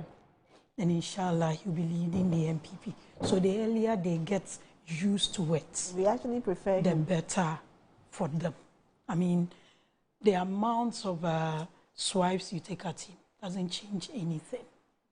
What did Beatrice say? Yes, anything that has a positive outlook on the Republic of Ghana is good news for all of us. But when did the S&P start rating us? Early 2000s. There's a lot. We've had conversations on we having our own indices to reflect the reality on the ground.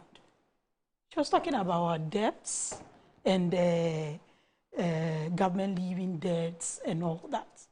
When we came in 2017, tier 2 of all items, including other critical expenditure, was in arrears of some about 3.1 billion or so.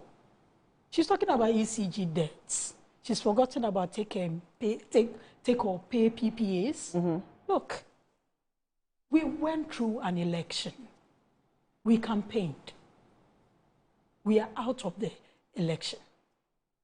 The people of Ghana said the MPP didn't do what they wanted the PP to do.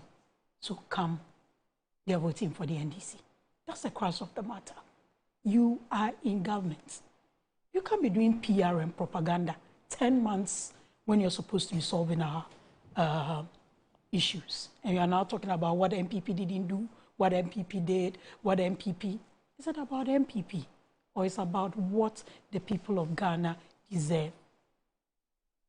There are key programs. Yes, they should tell us. We are telling you that you are not spending.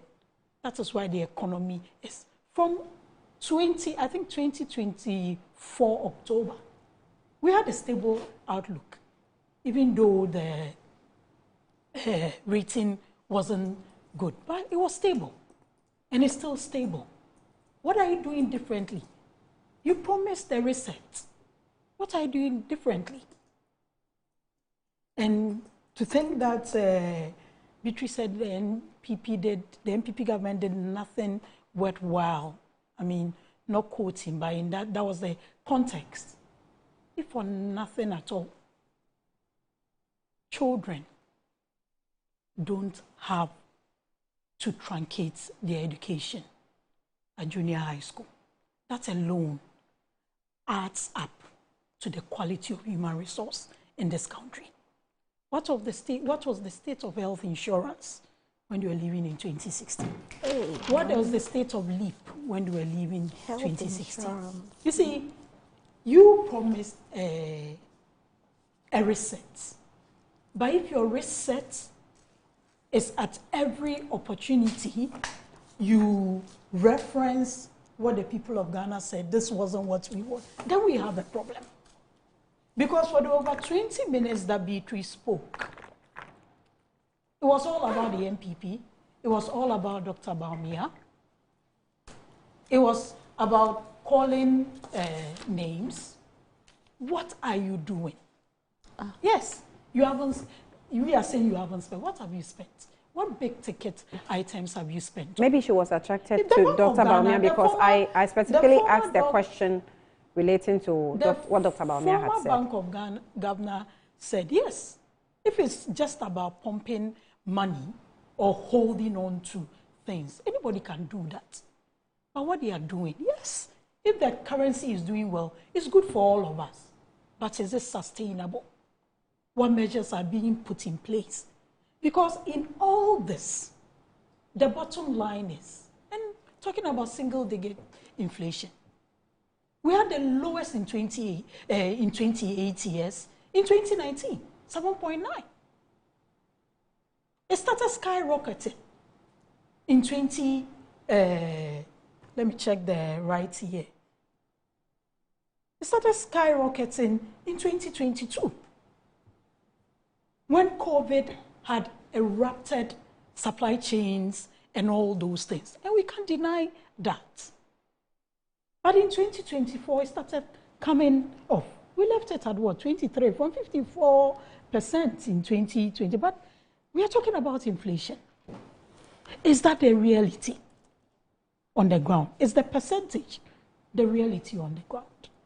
It still comes to the fact that the tank of water I buy, I used to buy at 150, came to 160, came to 200, came to 230. It's now 250. Are you countering price reduction no, I'm just saying the generally reality, on yes, the market no, today? Generally. The reality, yes, inflation is single digits, is low. But is that the reality in our market? Yeah, so my question is, are you countering what the market women are saying in the reduction I'm of using my goods? situation. It's fine, it's fine. I'm using my situation because I can't speak about another person. No, the market situation. women in the market. Yes, because the we've market done women all those. in the market. Don't also forget that the market women in the market also have people who buy these things and go and sell them in other markets. Okay. So everyone's situation is different. So I'm talking from my situation of where I buy my stuff. If the quantity, the size of the kinky I'm buying is still the same price, but the size has reduced, and rather than eating one, I have to eat two. How do you reconcile that?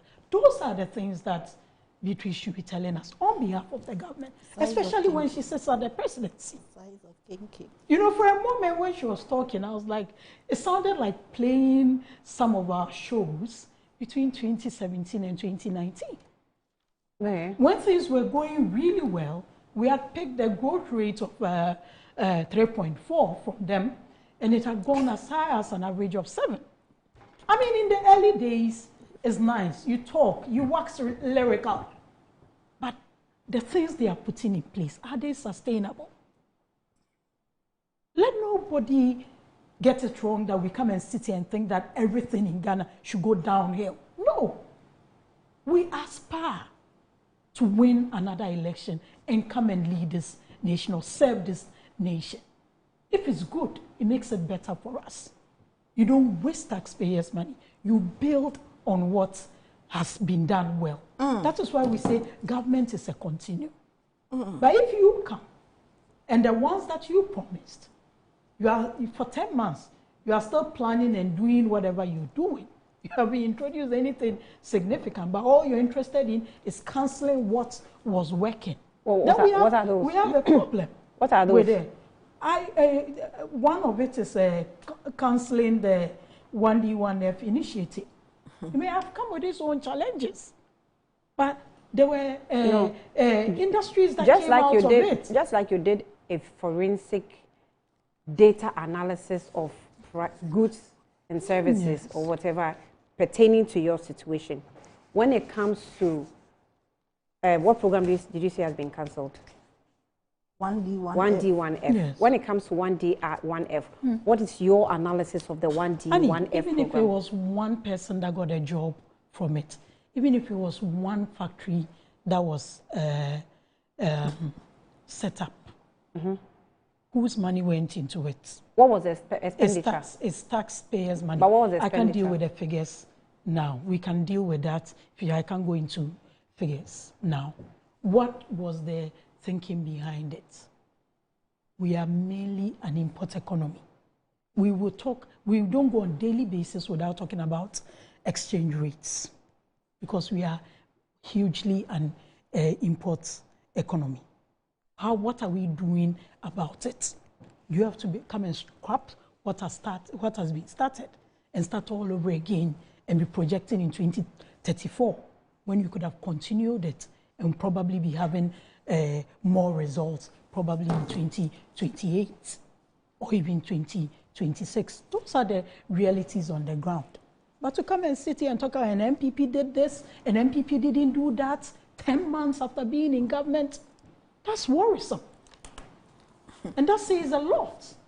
You know, when we used to tell them Kasai and Frama, the alternative is scary, they prove us right every day. Governance is not about PR. Governance is not about propaganda. It's showing us the results and letting us feel it. But SMP is showing you results. You don't believe SMP anymore. What did I say? I said anything that has a positive thing on Republic of Ghana is good. But SMP still outlines some risks. At the latter part of the story, if you read till the end, they've outlined risk. How are those risks going to be mitigated so that we maintain it rather than going back? There are risks that were outlined. Yes, they've rated us. Yes, it's stable, but there are risks. Yes. That they said, how are those risks going to be mitigated so that we don't go back onto it? But to come and sit here and tell me what MPP did, what MPP didn't do, what Dr. Bawumia said, and how people are wicked. There's a reason why I said there's no campaign after election. We can go back. We can spend a whole day and talk about what late President Rawlings didn't do well. She'll sit here and talk about what President Kufuor didn't do well. I'll sit here and talk about what late President Mills and President Mahama in his first term didn't do well. She can talk about what President Akufo-Addo didn't do well. But you promised a reset. And your reset is benchmarking what was wrong. That is the question I'm asking. So regarding the risks that you talked about, I'm not the one talking about the risk. The risk that SMP mentioned price fluctuations. Yes. They've talked about exogenous factors. Yes. So how are those going to be mitigated? You answer that? The point I want to make in terms of asking your question is, exogenous factors were one of the issues you made reference to with regards to... And was it a lie? Why Ghana? No, I'm not saying it was a lie. I'm just saying that in every economy, you cannot run away from exogenous factors. Facts. We are not an island. So if SMP mentions it, is it something that is far from... Annie, from the tree that cannot fall? It is a normal... Like every economy has exogenous factors risks. It has price fluctuation risks.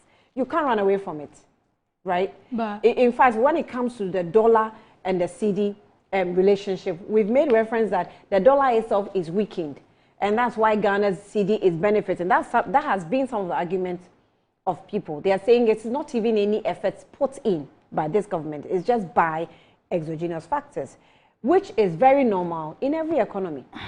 So is it something that maybe this economy might solve because SMP has raised that there's a risk with regards to exogenous factors? This is rich coming from you, saying that exogenous factors are normal. It's not coming from me. I'm just saying that every economy, exogenous factors has represented. Yes. Which is one you used.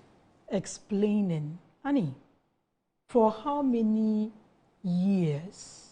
I don't think anybody remembers when we had a pandemic like COVID that disrupted supply chains to the extent that tea rolls, oil were now being rationed, seemingly rationed. But when we try to explain the impact of these exogenous factors, nobody was aware. Sometimes you didn't even allow me to talk. So that's why I'm saying it is rich coming from you that exogenous factors are normal in every economy. Fantastic. You're not going to throw me under the bus. No, Lara, you won't throw me under the bus. Whenever we have arguments whenever we have debates about COVID, it has been what Ghana spent and how much. Sorry. It has been the reconciliation of what Ghana spent and how much Ghana received. Let's reconcile it and justify your point why you think we actually must face these challenges because of COVID. Because we also know that we made money. That's the point we always make. I like the way when Beatrice is on this show, the show becomes between. No, because, the show ends up you being make between references you and to I. me. No, because you make references to me that I always have to explain. The question I asked or the statement I made was, we are talking about SMP rating. We are stable. according to them. And we've been stable for a while, B- even in the tablets thing. They've upgraded us, but there are risks. Right. You are telling me there are exogenous factors. Granted. What we're expecting from the government's representative is what is being done to mitigate these risks. Not to go back after 10 months of being in government to tell us what your predecessor, who was voted out by the people of Ghana, did and didn't do. What is the relevance of that to our forward march of this country? What is that relevance to the water that now inflation is 6 point something single digit, but my water consumption keeps going up? What is this relevance to the bread that I used to buy that is at the same price, but the size has reduced? The wache that I buy, the size has reduced. Now there are certain places you can't get wache below 15 or 10 cedis. The cocoa that I buy, the 2 cedis that I could drink, now I have to buy 3 cedis or 4 cedis because the quantity has reduced. Those are the realities that we are talking about. That is why I started by saying that we've had conversations in this country about looking at how we also have our own localized indices to reflect the realities of our economy and how measures, and I used 1D, 1F because time immemorial, we've been talking about how to boost our economy so that our over-reliance on imports, which always makes us talk about exchange rates and how the cedi is weakening towards other currencies, can be dealt with. So the risks that were enumerated were the ratings. How are they being, what are the plans to mitigate them, to give hope to the ordinary citizen who relies solely on the workings of this economy? That's what I'm saying. Right. Can I respond? Quickly, so we get into budget. Okay, so you had a whole 25 minutes. So nobody stopped you. You also had more than 25 minutes. I think that you don't expect Loretta to say anything beyond what she said, given what the indicators are showing. I don't know how she's able to come to the conclusion that by achieving a 34% appreciation of the Ghanaian cedi against the dollar, it cannot be show working, and that is PR. Is it that when MPP people go to the Forex Bureau and then the banks, you guys buy it at 16 cedis because that's what you want? I think that we have to be honest in our discussions. Now, Loretta talks about the fact that we have to build on what we came to meet, for which reason I don't even remember the rest of the expression. But we will never build on what the NPP left. And that is why we want to reset. Because if we were to build on what the NPP government left, we should have been doing Kenke Party because we've gone to the Eurobond market and we've overborrowed. But you're building on free SHS. Yes. Yeah, but I'm saying that we will not build on some of those things. So On she shouldn't say that. No, you actually said you won't build on what they left. I didn't interrupt you. Tangentials and No, deal with the real I issues. didn't interrupt you. Take the people of I Ghana was serious. writing. If you don't have a pen, take a pen and write. Take the people of Be a Ghana good serious. student and Please. listen to It's your not about senior. PR and propaganda. Be a good student and listen to your senior. So I we refuse to be should gaslighted build. today. We should build. Senior. We should build. We should build on. Wait, we should Ghanaian build serious, on so an cut the exchange jokes. rate of 16 cedis. Is that your case? No. You see, in every honest conversation, Loratu must first admit that their government mismanaged this country. That the government certainly did not do right by the people of Ghana. And that maybe then you can add that it is your expectation that these indicators and outlooks should be sustainable.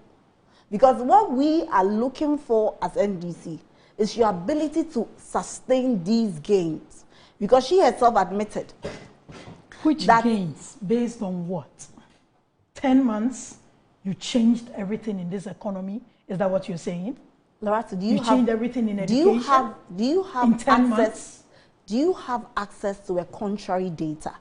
I have given 10 months, and you are talking about honesty. When you are done, tell me. Come on. And is she be done? Honest. Is she done now? You don't have anything to say. That's why. Is she done? You have made a submission without buttressing it with any contrary data. At the time you were leaving office, public debt stood at 726 billion. I have come to tell you that the data shows that public debt has reduced by 97 billion. Where is your contrary data to? It is not enough to say that, oh, be honest. It is not enough to say that that is not what is happening. So what is happening? Inflation is not 8%, so inflation is what? The treasury bill rate is no longer 10.8 and 12.5%, but what is the rate? You ought to be giving listeners and viewers a contrary data so we can enrich the discussion. You cannot merely say that what you are saying, you haven't done anything. What is it that you were expecting us to do in 10 years? That's the reason why she made reference to the policy 1D, 1F. I wanted, you see, these because I was coming to respond to the issue of the 1D, 1F, and I see NHIS and size of KNK as well. So I have these points I wanted to. If you had anything to say and you were taking the people of Ghana seriously, you should have said what you were saying from your initial post rather than going around and mentioning MPP. Unfortunately, you don't control. I lost count of the number of times she mentioned law, MPP. Unfortunately, law doesn't control. I don't know what Beatrice's fixation is with the MPP. Okay. I don't like I said, that's her first love, so it's understandable. I don't even know where she gets those stuff. Is she done? Why would I love anything? You are a snitch. Why would I love anything? There is nothing about MPP that is beautiful. Not even their party song. You wish. No, I think she is rather now trying to gaslight you. No, she in her family, everybody is NDC except her. She's the only MPP person in her family. Wow. Yes, I know. Your sister is my very good friend. Your sister is NDC. Sadia, she's watching me. She's never told me she's a public servant. The point I'm making is that with the issue of the one district, one factory, where is a policy document that they left behind for which reason a new government should continue? These guys were doing a lot of haphazard things. When we were in opposition, one of the consistent points I used to make was that the MPP took a knee-jerk reaction approach to governance and that they didn't have any specific plan that we want to do this, we want to do this. I remember the argument on free SHS. Yes, it was a knee-jerk. What is that? There is no policy document. Even the one district farm factory, you want us to go after Dr. Bawumia. You think we are fixated. The watermelon factory that he said he was doing for his people and the one district, one factory. Is that what you want us to continue? The man who came from his own region and claimed to love them so much with all access. I should be careful. Don't even go on that tangent. You want but to there go was no to watermelon region, factories. You want to go to development there of was a regions by watermelon. individuals. There was a claimed watermelon factory. A what? A claimed watermelon factory under the one district, 1F. I think we have to agree. And the NDC, we will not claim perfection. We will not claim to be a repository of knowledge. What I was expecting Loratu to do was perhaps give me some other solution, something she thinks that is being done and it's wrong and can be done better so that the data will show. We will not claim that. But what you should not be hearing is a government that left this country with debt restructuring. When you read the S&P report, One of the major things they are saying about why perhaps Ghana may face some external challenges and even delay certain things in the future is because of the debt restructuring. You left this country in the debt restructuring.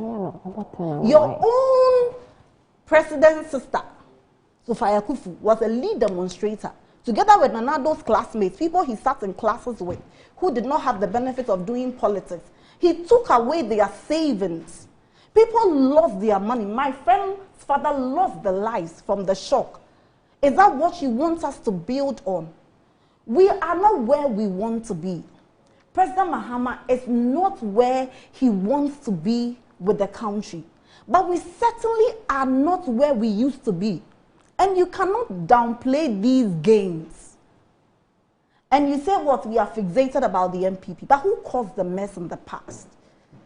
I should be talking about my auntie or who? Beatrice, who caused the mess? If you take the people of Ghana serious. Who caused the mess? Let me make my point. Okay, Land, please right, Land, so that we get into the budget. So I want to give her some minutes to also revert. The next election, you know the bits the way she said when the MPP, people of Ghana, when the MPP comes to you and say they want to govern. I mean, that's a joke. But that's exactly what you are doing. The next election is 2028. I'm not done. I want her to finish. Allow her to finish. People of Ghana, what you are doing better. No, allow her to finish. Stop benchmarking with what they said they didn't like. Beatrice, go ahead. Is she done? Yes. Oh. You know me, I don't like interruptions. So when she's done, I'll continue. She's done now. Okay. So then you talk about NHIS. I think that sometimes, I don't know, I think Laura, I don't want to believe Laura doesn't know. I think she knows that she's being mischievous. Your government came into power and capped Get Fund. So much for a government that claims that they believe in free SHS. You can't Get Fund. And Ken Oforiatta, who said that my Ghanaians were his children, and he loved Ghana and the children so much, did not give the educational sector the needed support. You will be talking about, let's be doing policy from the baseline. Basic education was stifled in this country. You could not even eliminate schools under trees when your predecessor had built over 2,000 schools. You are talking about NHIS. When you were leaving government, NHIS, you left a debt of 9.93 billion. And as I speak to you, the NDC government has paid all that debt. Not even one cedi is outstanding. If there is anything outstanding, maybe October just ended. So what are you talking about? If you cannot give the NDC credit, you certainly must find some other ways of talking about it. But you cannot claim that. I mean, it is the most absurd argument for anybody to say that the MPP did better than the NDC. I mean, it is the most absurd. We can go on in the debate for every monumental achievement that this country is experiencing. From Get Fund to VAT to universities to anything that is needed to make a country great, the MPP doesn't have a say and a history to show for it. Of course, if you are talking about sloganeering, one district, one factory, we are talking about whatever. You came to increase VAT. If VAT was so bad, you moved VAT from 15% to 21.5%. With a cascading effect of 22%. Service tax now. You see, so you cannot. You see, I can understand the difficulty you find yourself because, I mean, you see, when you are in opposition, because Loratu says that it's rhetoric, it becomes very easy to communicate. But if the MPP and the MPP government then will put their communicators in the position that whether in opposition or in government, they find it very difficult to communicate. That in itself should tell you the NDC is doing something right. We are in government. And normally when you are in government, it should be very difficult for you to communicate because then people want solutions. People don't want to hear what the challenges are. Today, I can proudly tell you that the NDC government is delivering. And I can go on and on for a government that said that they could not run the country without e-levy. And people's earnings have to be taxed, betting tax. They were even taxing a WCA tax, emission tax. They were taxing even insurance, VAT on insurance. In the same country, With the same excuses you gave, these nuisance taxes have been abolished. How do you convince any well-meaning Ghanaian that the MPP is better and meant well?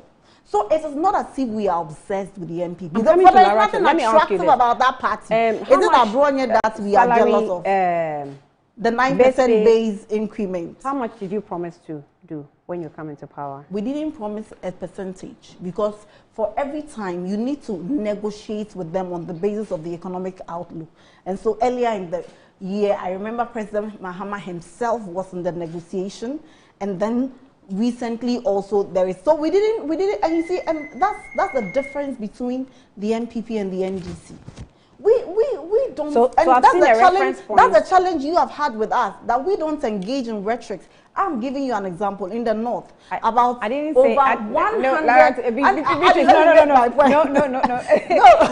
just like I do, I'm going to do the same. I don't say that you don't engage in rhetoric. We'll finish. I say that when you have policies and you don't brand the policies, we don't have a reason to actually even help you in campaign because we don't know what you are selling. That is what you I'm need saying. to couch the policy for us to understand, so we go along with you. That is why I'm telling you that we take a different approach. As I speak, I don't really know the North well. I'm trying to learn it.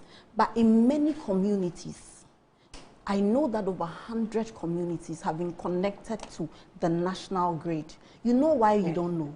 Because the NDC takes a certain approach. Because of maybe what I do. Yes, but the NDC takes a certain approach that don't say Operation Community Light and then go and give 10 community lights and then say that national. Because in the long run, it would expose you. And that is why they will lose an election with over 1.7 million. The most abysmal performance, not even when Nkrumah was in. But I was making reference points to something that was said by Mahama in February 2025. That the base pay was going to be increased by 10%. Yes. So there's that argument there. He made that. No, he said 10%. No, he made that promise and said that we were putting in place fiscal measures to help in economic recovery. We don't want to be dishonest with you. By our projections, when our figures and our economy recover, we should be able to do a baseline of 10%. Okay. And so when and that is why it has to be a negotiation. You go for a negotiation, you agree and say that we are doing A, B, C, D. Because one of the main things that they argue with is the exchange rate. So is it an understanding problem, or what exactly is it? I wouldn't say it's a problem. Sometimes it's a matter of perspective. When you look at organized labor, one of the main things they use in negotiating is the exchange rate. Okay. That because the dollar or the CD to the dollar is so high and they have to pay rent, they have to buy food and food prices are high and all that, you have to increase to meet it. And so invariably, if the exchange rate has been managed well, and like the market women are telling you, my mother is a market woman as well, they are telling you that food prices are coming down, I think that organized labor would empathize with government. What organized labor did he want to do in the past was when government officials were so comfortable. You had 126 ministers with so many whatever, with everything amiss. Then you tell them that you have money to dig a cathedral, but I don't have money to pay you. That they will not take. Okay. But they have seen the prudence on the part of the NDC. They have seen how committed President Mahama is to building this country. And I can assure all, I don't want to say my good friend All and Sandra, but I can assure everybody that the NDC government is committed to making the lives of people better. We recognize that young people need jobs, and so these figures must translate into jobs. We recognize that many people want accommodation, and so rent prices must come down. We recognize that there are very basic necessities of life that many people are still struggling with, and that is not lost on us. It is the reason why Dr. Bawumia is even complaining that the NDC government is not spending anyhow. Okay. Okay, let me... So when Beatrice starts talking about nuisance taxes, and I keep telling her this, sometimes she needs to ask her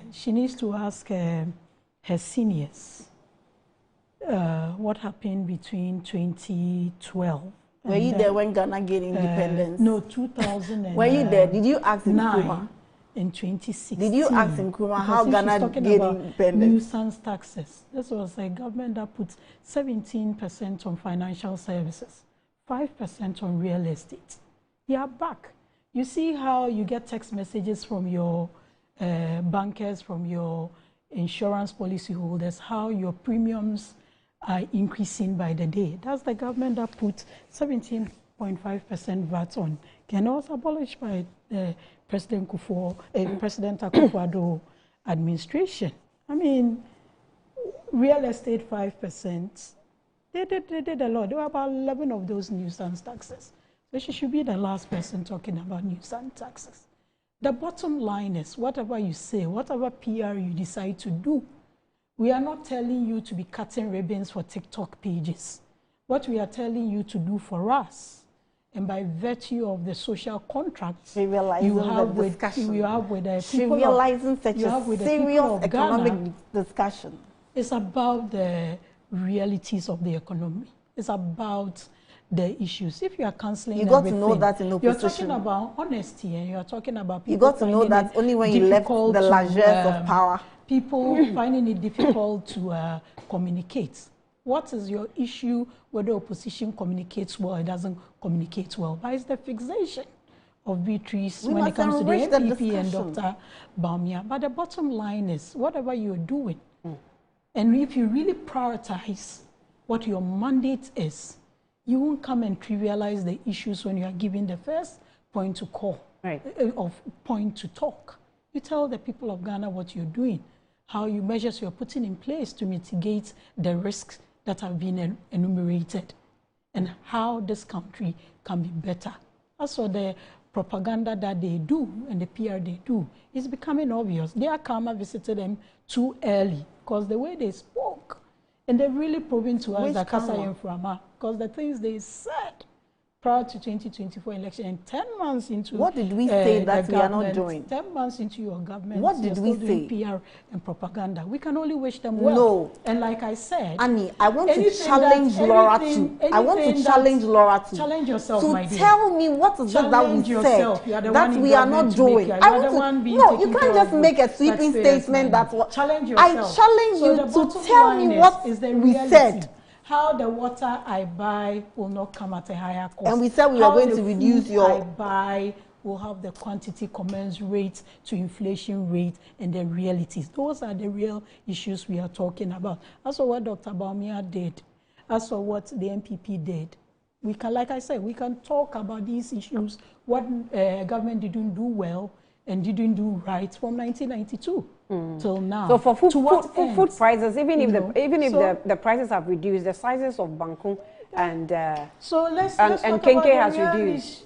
The real issue is how you're going to make it better. We will be back. We'll be back shortly. We'll have a few minutes to touch on the budget as we prepare to hear the finance minister. And then Bafuboni is happening today.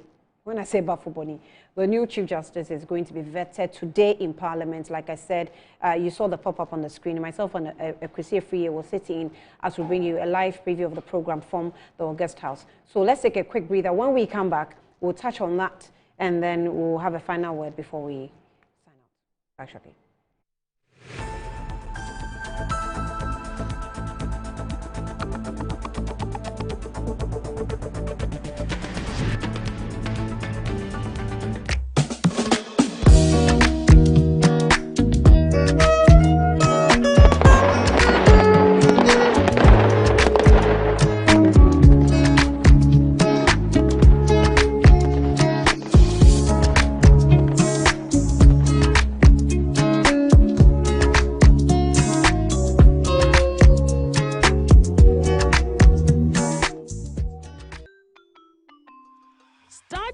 Day the right way, filled with confidence to take on any challenge. Pepsodent Kids contains the right amount of fluoride and sugar acid protection to care for their developing gums and teeth.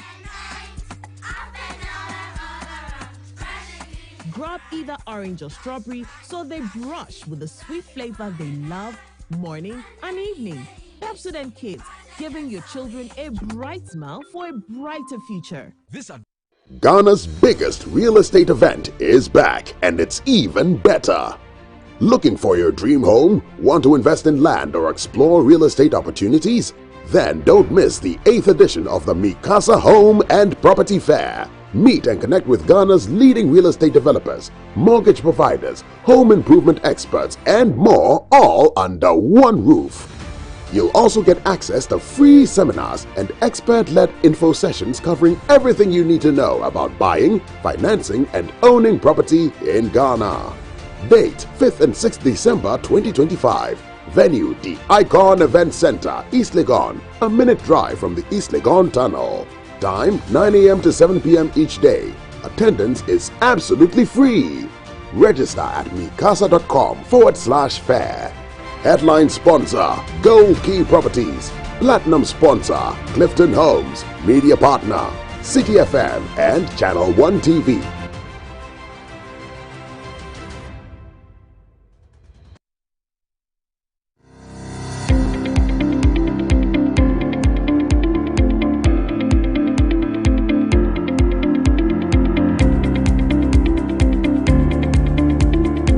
Ebusiafo ye mama kwaba eba Children's Palace.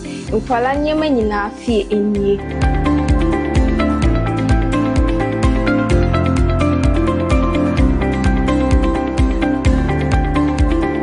Yonkwala ntade mani mema nyina ntare nyina wase. Yonkwala shoes, yonkwala duane, yonkwala wipes, yonkwala diapers, yonkwala toys, baby coat. In fact, bibia opama umanyina obenye biwa ase.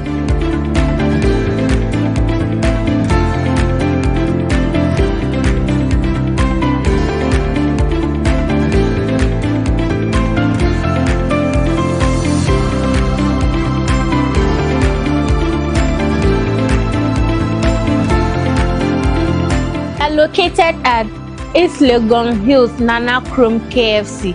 Contact us on 059-6377-172. Children's Palace. Happy children, happy fashion. See you soon. Bye-bye.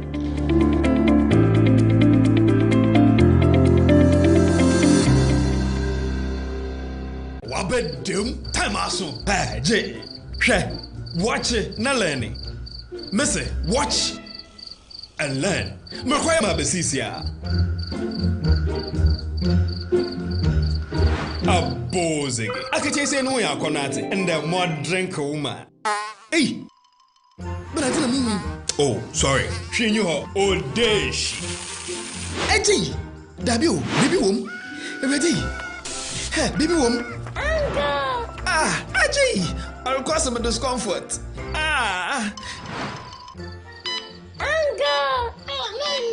Sorry, well, uncle, where would the dad? Why your funeral? At to phone for Arrowfield Trading. Sorry, it killed them all. No mum share landa daya was mosquito call is to do woman. Na say spray with them musa. Try sima a dronum and sana ko dynamo. And Kratoi FDA Ajatum.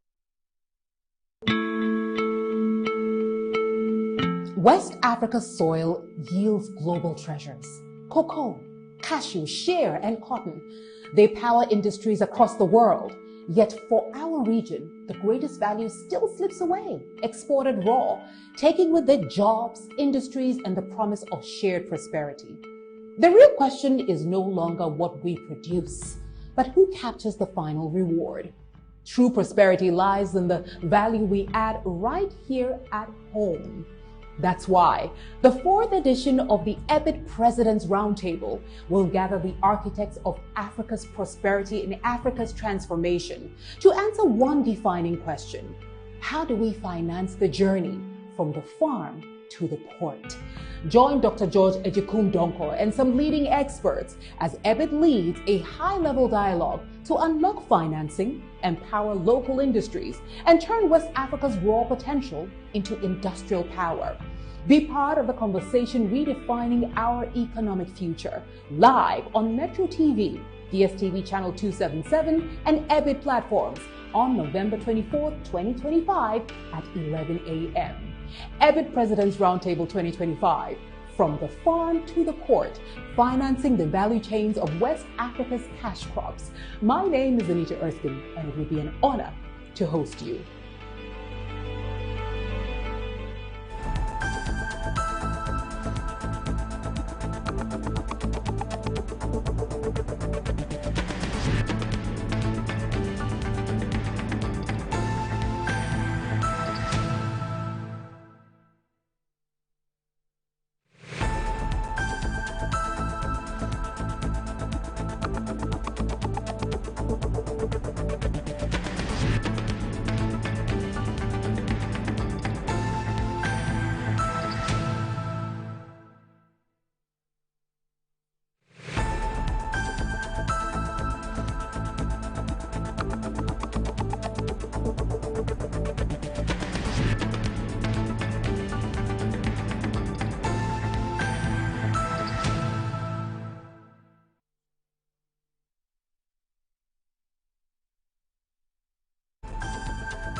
Oh,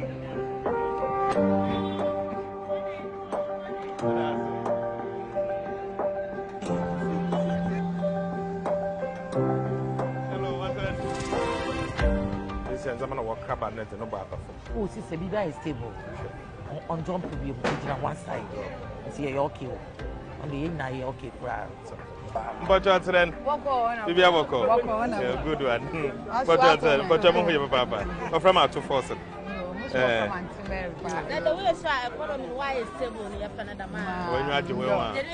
First young way 12 million. Says you are about 550. For my 12 million. 12. No, 1,000.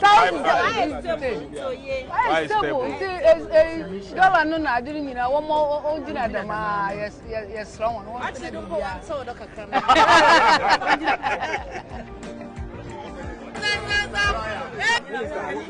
Prices no nyame na yɛde na first esi trade or do 10 cedis me since esi check up here 5 cedis half 1 cup it used to be 10 cedis no about 5 cedis cup margarine cup this cup no cup no emo bag your cost do 1 million nkakra me since I kita 60 55 any bito and what kwaya do 1000 since I 5.8 esi chabo for my 5 nti nyama abofo moye oyefe kaka oyefe mo aba no yenyu aso papa mo ye no oyefe even for free SHS ya we bo so mpo wan gudu mpo ono so ya ho ama sisi ekọ university first year no mpo oye free no so ya ho ama nti why eduba do why di ya bese wanya ma on se na mo fame na na yese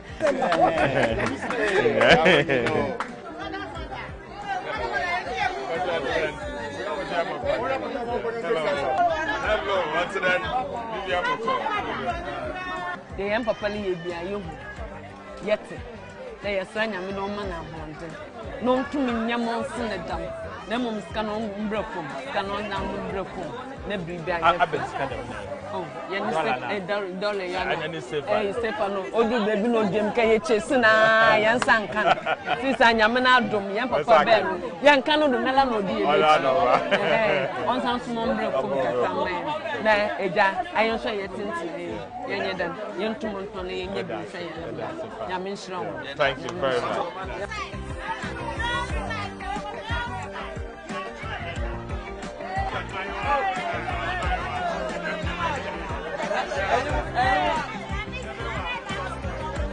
And I'm no bono waba form kakra. Yegusu aye.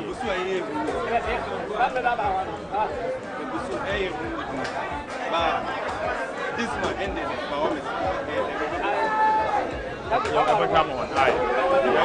Ya bobo ama ya market ni ye na obi anso ofu wa kon. I had a temporary place but ya become on.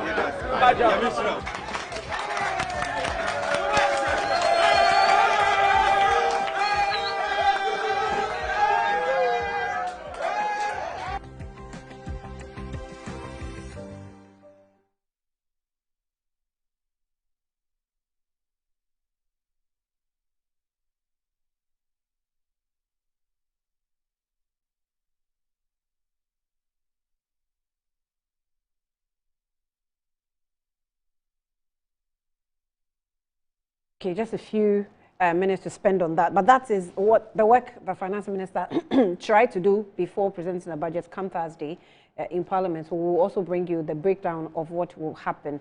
I was just looking at, the indicators from November 2024, and then there was also a mid-year budget presented by Ato Forson before what is coming up is coming up. Let me allow the viewers Ato Forson. Loretta likes Ato Forson very much. Yes. She's been hiding it. I'm aware. But I mean, yes. A budget, like this morning, I'm so pained I can't speak fancy. Because budgets, what kind? The woman says the economy, why is stable? And I think for me, it's not just for the politics, but I think that we should all be proud of what we are doing. I think that this is the essence of leadership, that your policies would translate into making the lives of people better. And so when you see the market women say that, no, you're 5.2. Afi, what about 200? No, you're 100 cedis. Na sisi adle ekita 50 cedis and now 55 cedis are a bit to me anyebi. And you see the expression a bit to me anyebi is very deep. That even with the little you have, what you could not afford in the past, you can afford now. I think for me, Felix's favorite quote is that statistics are like bikinis. They reveal so much and yet hide many vital details. They're like what? And I won't repeat the phrase. And for me, much as we delight in the macroeconomic indicators, much as we appreciate Moody's, Fitch, and S&P ratings, much as the data and all these things augur well for us, we in the NDC believe that the ultimate aim is to translate so that these market women can have the benefit of prudent economic management. And that's exactly what we saw on the screens. And for me, it brings me, these are very proud moments for me. Not just for the market women, but for trotro drivers, for people who commute and pick. And I'm very hopeful that even while we are privileged to be in government, we will not be blinded by our privilege to whittle down the struggles of people. I think what we experienced in the past, we all owe it a duty to the people not to do that. I'm very optimistic that the 2026 budget would lead to fiscal consolidation, consolidating the gains we've made. If you look at all the projections by the IMF and the World Bank, and even data from the Ministry of Finance and Bank of Ghana, you could see that there will be relative stability, and that is what we want to see. We want businesses to be able to plan so they can expand and employ young people. We want many young people to be able to get their salary and be able to save, not because the cost of living is so high. So I'm optimistic that the 2026 budget, Honorable Attoforson will announce it. There are some major good news. I think last week he himself was so excited about the good news that he has for Ghana, and I'm very positive that we would be on this path, consolidate our gain, and gain our reputation again as Ghana being the beacon of hope for Africa, and of course the gateway to Africa. But we cannot celebrate these gains without reminding ourselves where we have come from. Okay. If you forget where you have come from, you will not go far. And so we need to remind ourselves. Okay. And I know Loretta would admit, unless she's saying that these market women are lying, or these market women are saying that prices have not reduced. Okay. Loretta. Annie, I just hope that this activity by the finance minister is purely a minister of finance or ministry of finance. I hope it's not a strategy to test. He's testing for his presidential bid.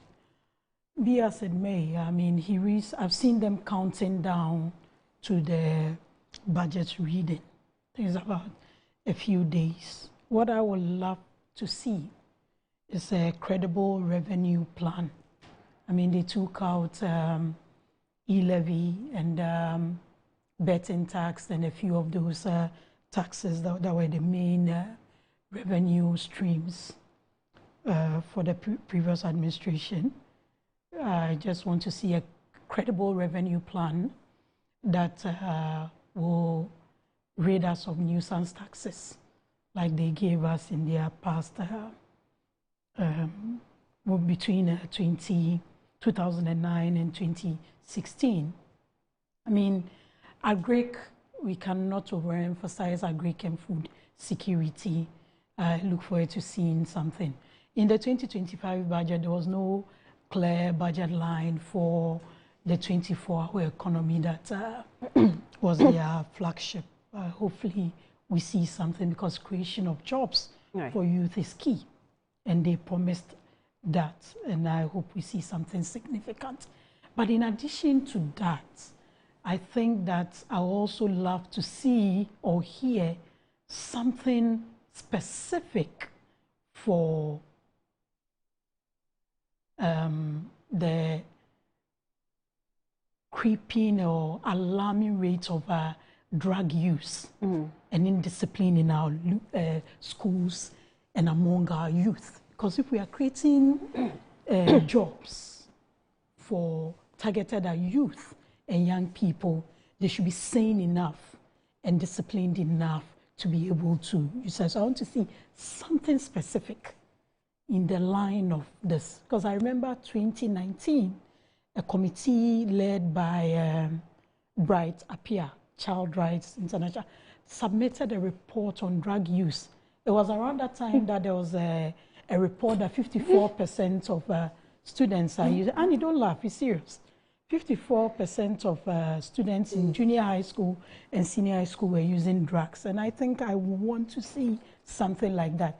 And with health budgets, I think I'll also love to see something significant in line with mental health.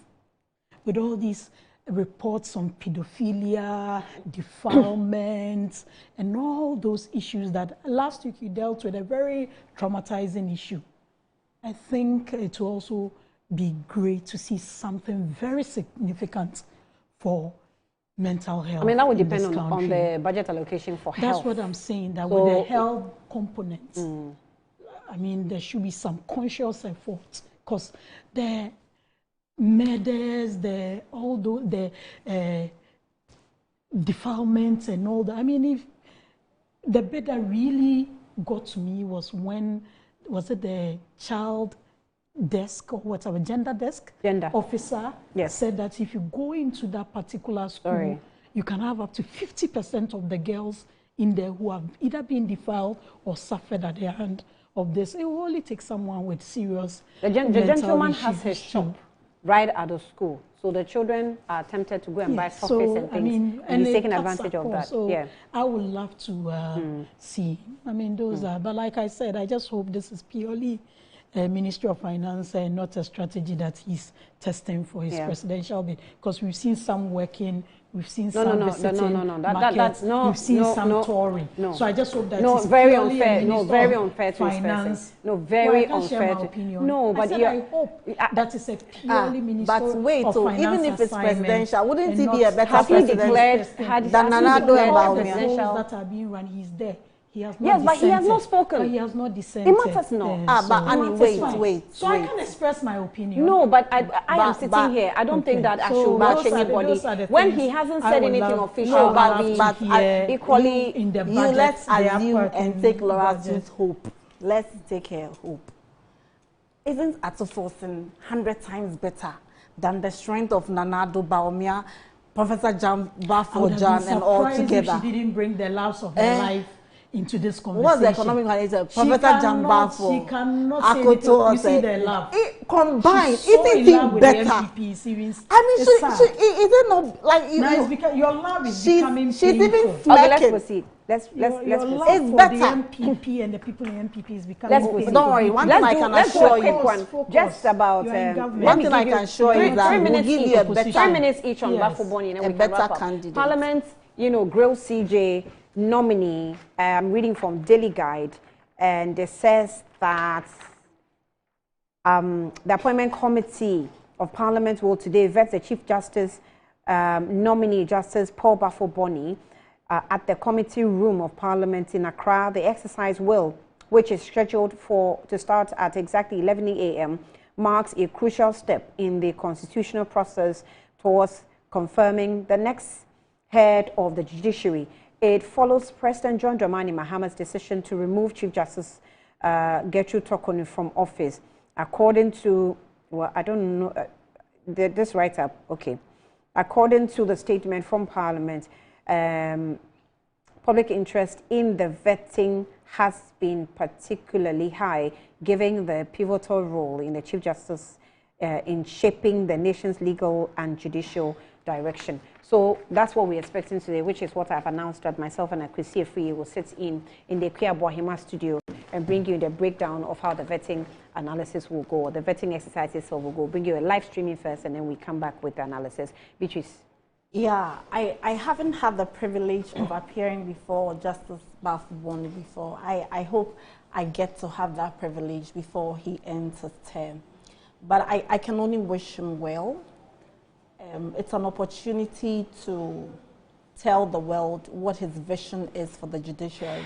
And for me as a member of the bar, I think that our judiciary needs a lot of work. I say that one of the most challenging moments for many lawyers is when they are pregnant and they go to court sometimes. Yes, but you know, when you are pregnant, you have to visit the washroom as often as you can, and it's a very challenging time for women. Not just the issue of the washroom, the courts outside Ghana, outside Accra, when you go to the district and circuit courts, and even sometimes in regions that have like court of appeal. So it's my expectation that Justice Bafuboni will bring the needed transformation. I'm told he has a very good personal relations. I'm told from senior lawyers that he's about one of the judges with very good and encourages many young lawyers, because sometimes it's not easy as a young lawyer when you're appearing before Supreme Court judges. And I think Justice Bafuboni has been on the bench for more than 20 years, so he comes with wealth of experience. We ought to be guided by our checkered history to make the judiciary better, because when the legislature and the executive fail the people, the last resort they have is the judiciary. And so it's important to restore the image of the judiciary and to take away the perception of partisanship. I think that one of the key things judges must learn to do is to deliver a decision no matter whose ox is go. And it's my expectation that with the new leadership, that should be what we are experiencing. We should go to court believing in the strength of our case and people losing in the weaknesses of their case, and not because somebody plays the phone call to a judge or because of some of the things we've experienced in this country. It's my expectation that we don't get to experience it. So I wish him all the best. And I've heard the minority make a lot of noise. I've seen that Afenyo Markin has been making a lot of noise about this. But we have also made noise in the past about not wanting someone to be vetted and all that. But in the long run, it's the views of the minority, but the majority. And I encourage members of parliament from both sides to, especially the NPP people, to disregard their leader and let the judiciary have a new leader. Because there is no basis. They haven't said that he's not a man of high moral character, he's not competent. They haven't raised any of these. I think this morning I saw a video where they were shouting, follow due process or so. Yes.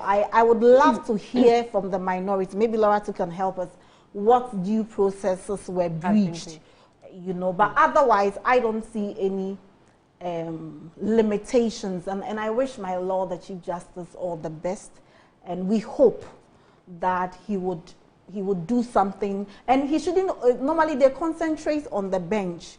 We beg him this time he should also concentrate on the bar, because there is so much work to be done at the bar as well. But I wish him all the best, and I say that congratulations to him in advance. Let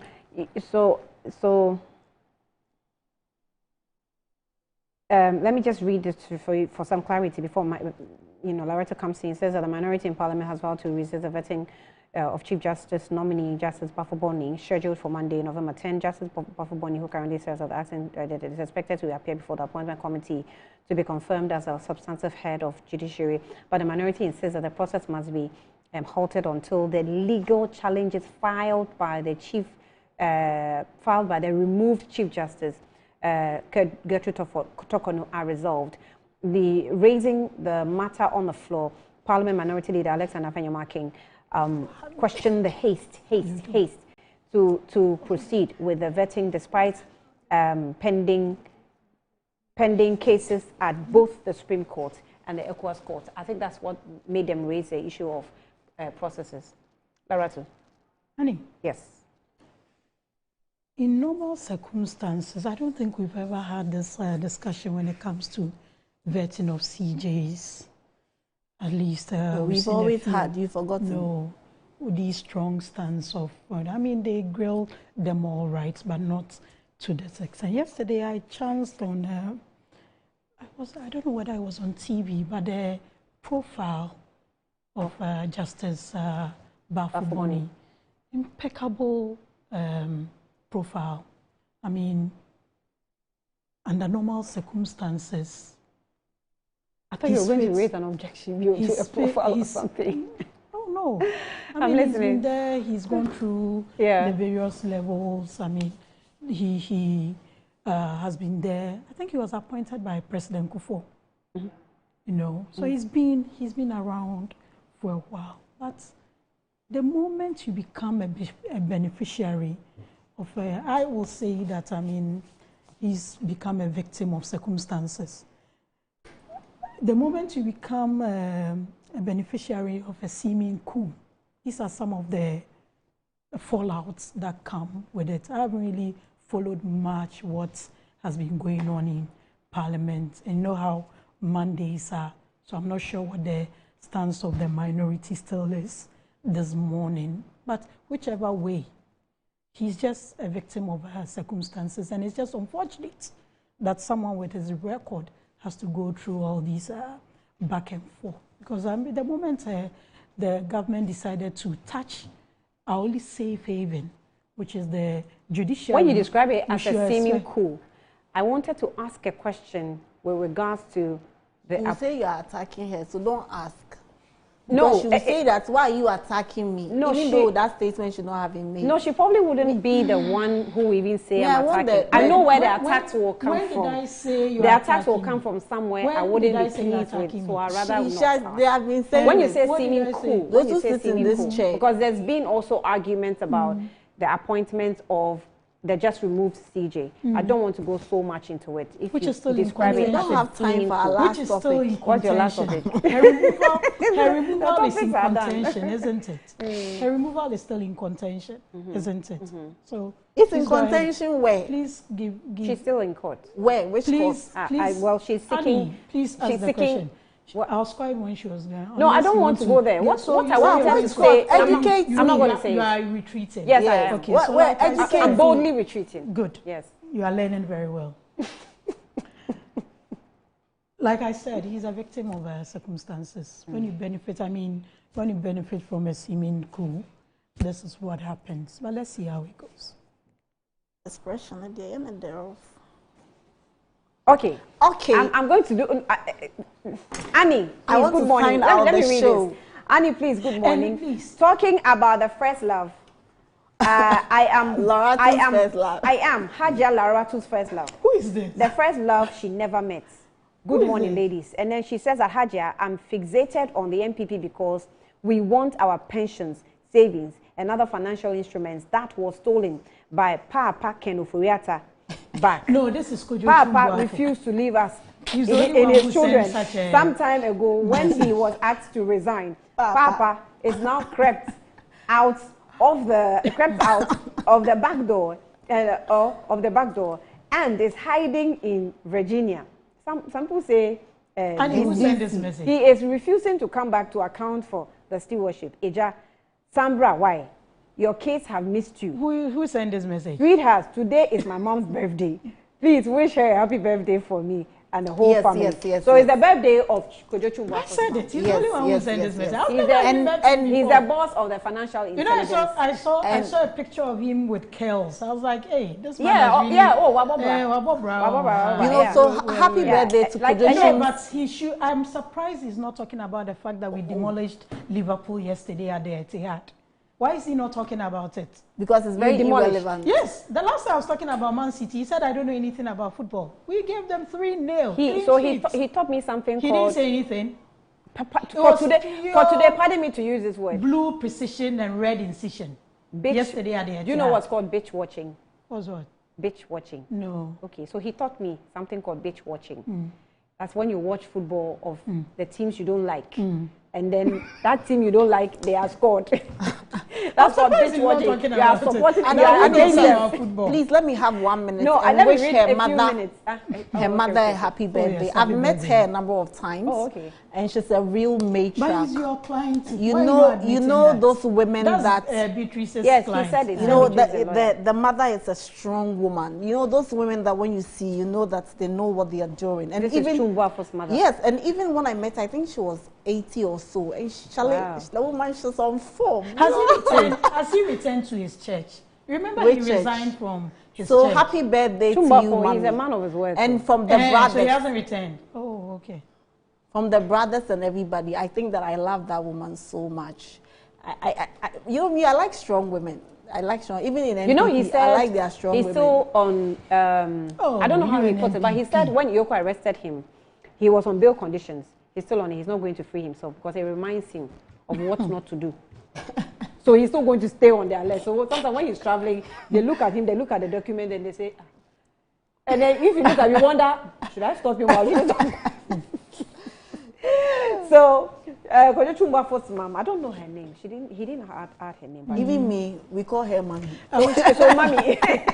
So this one says that there was a clear indication of a deliberate plan to remove the current Chief Justice right from the start. The animosity of President John Dramani Mahama and the NDC towards the Chief Justice is concerning and indicates that indicates a biased agenda. The attempts by the NDC to tarnish the reputation of the judicial system are disturbing and should be condemned by the good people of Ghana. We've preserved the credibility of our justice system to uphold law and order in our society, and the threats to it must be denounced firmly. MD from Sechiro, so you send that in. Okay, so Chumbuafo says that the mom's name is Auntie Victoria Chumbuafo. And says we were robbed. I went to harvest at Ikropong. Hey. Who robbed who? He said he went to I think it's a church he went you were to making church. reference to. He said what? We were robbed. No, in I'm the, sure I think it's a football. He's talking about them. Who robbed Football. who? But I went to harvest at Ikropong. Victoria Chumbuafo. Oh, so he's back to church. Oh, okay. No. He's what? He went to church, harvest at Ikropong, so he's back to church. Yes, okay. yes. Okay, then that's what it means. That resignation, eh? From a church. He said, we're Robert at Etihad. Lara to you. So Juju would like to play. He says, good morning, and in colors. I think the economy is doing quite well. And even the market women are testifying to that. But Carlos personally believes that it could do much better if, by now, we had invited people like the NPP lady in your studio to account for the money that she looted. She didn't loot any money. She didn't loot any money. Please, let me put that on record. If government is able to retrieve the stolen funds from those individuals, the economy would perform far better than what we're seeing today. So we are arguing that government, though he is doing well, to do even better by ensuring that those MPP who stole money from the government will return them. That will greatly improve our infrastructure. Color from Odojojo, you send that in. And, okay. Annie, please ask Laura to when can Oforiatta will return to take care of his children. And he sends me a screenshot of what Oforiatta promised his children. But Annie, those whose canals, Samuel Brian Boabin, he says that 2 against 1. Jah alone is Christian. Annie, those whose canals were cracked by their benevolent spirit should not forget to be humble. Chino Achibe. Now, the exchange rate looks good. Inflation is down. Yet interest rates on loans are soaring. Utilities are climbing, and the cost of goods and services remains sky high. What kind of economy is this? The most Ghanaians may not be economists, but they certainly feel it when they go hungry. This is a setting and NATO government. No action, talk only. Brian Boy, some of Brian Boy being sent that in, and he sent me a website story. So the government abolished nuisance taxes, spare parts importation 17.5%, VAT on financial services, etc. Can't read it all, but about 11 or 15 of them. Musa says that, Annie, Lawyer Beatrice is on point. It's because of prudent economic management and fiscal monetary policy the economy is recovering at the fastest rate. However, I'm expecting a budget that clearly outlines how the state intends to recover our hard-earned money from those who looted the public purse, and most importantly, those who create steps, most importantly, what concrete steps government is taking to ensure that the offenders are prosecuted without fear or favor. Accountability must not only be preached but be practiced. My regards to Chief of Staff Julius Zebra, you say. And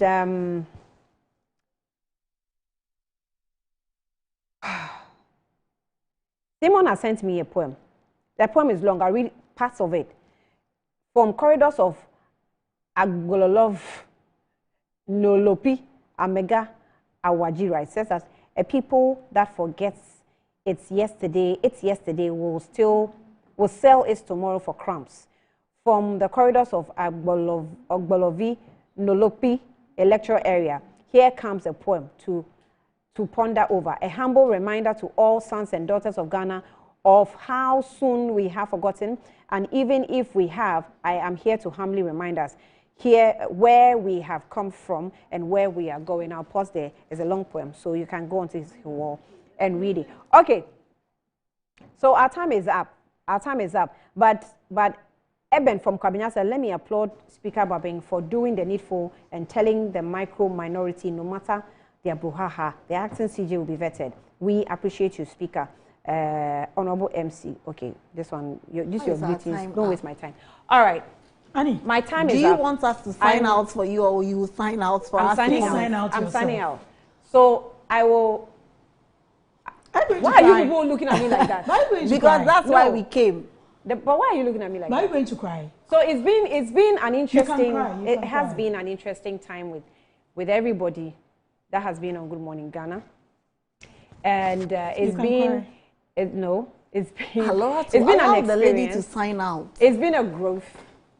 It's been a period of being stronger, being stronger as a person. It's been an experience of relating to a lot of people, maybe larger than I started. And it's also been a point of realizing and learning that learning never ends and growth never ends. So time for us to move on.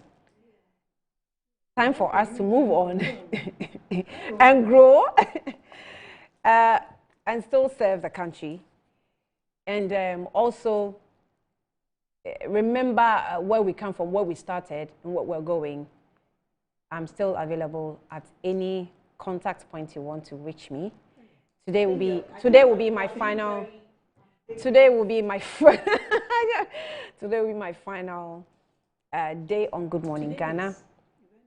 Today is my final day on Good Morning Ghana, and I want to respectfully announce it to you so that if you don't see me again on the platform, it's just about out for me. And well, I'll still be with Metro TV for some days. You see me on other programs, and then. Yeah, during the day. But officially on Good Morning Ghana, I have signed out. And I hope that you will still keep me in your prayers. You also contact me as and when you can. I'm a very active person on social media, as you know, and also active on my phone. Those who can reach me, you can. And those who can also just talk to me on social media, I'll be available. What I'm not good with is Messenger. I don't really engage people a lot in Messenger because it looks like people, I don't know, people sometimes abuse opportunity, but I will manage how it goes. So I want to say a very big thank you to the management of Metro TV. They have really been a pillar. Von Bakusbeck, what's his name? Uncle Nats, the marketing team, HR, Ohinewa, everybody, the news team. But let me especially mention my production team or the technical team. You guys have been fantastic. Like, we have fought, we have laughed, we have eaten, we have food, we've done it all. I don't know what we haven't. I think what we haven't done is go to the beach. So we need to find a day of going to the beach. We'll find one of the neatest beaches in Ghana and go and chill. But yeah. But I tell Laura to please. But thank you, my production team. Kiki, Joshua, Bright, Vanessa, of course, the Lady of Roses is Vanessa. And Alex, what's the name I even call him? Oh, that's his school name. Adisco, thank you, Tornado. Adisco. If you see Tornado here, as if he's not having sex, Tornado has twins. Is this how you sign out? Tornado has twins. When Tornado told me he has twins, I was shocked. I said, hey, can shoot. Oh. Yes, please, I've told you. So, Tornado and everybody, Samtech, Fortune, Laye, Onkuni, huh? MVP was. And all the guests, I can't mention. In fact, I don't want to mention names of guests because I'll leave them out. Which name haven't I mentioned? What? Dino? No, Dino, I'll mention his name. You should get out. So, guys, I salute you. Thank you so much for the support. You want to say something? What can I say? We have a lot to say. No, my time is up. I don't have a lot to say. You don't have a lot to say. Beaches. Everything that has a beginning has an end. Yeah. Yes. And it's been quite interesting. We started with Dr. Abe and Mischievous Annie. It's interesting that your last show, your friend and your enemy are here to bid you. You mean the swap? Your friend and your enemy are here to bid you farewell. I mean, it's been interesting. It's been heated sometimes, but at the end of the day, we all know that these are not things we take personally, you know. And you did what you wanted to do. You've come to the end of another phase in your life. Now you are really launching into proper doing the math. And what can I say? I wish you well. I wish you well in your next phase.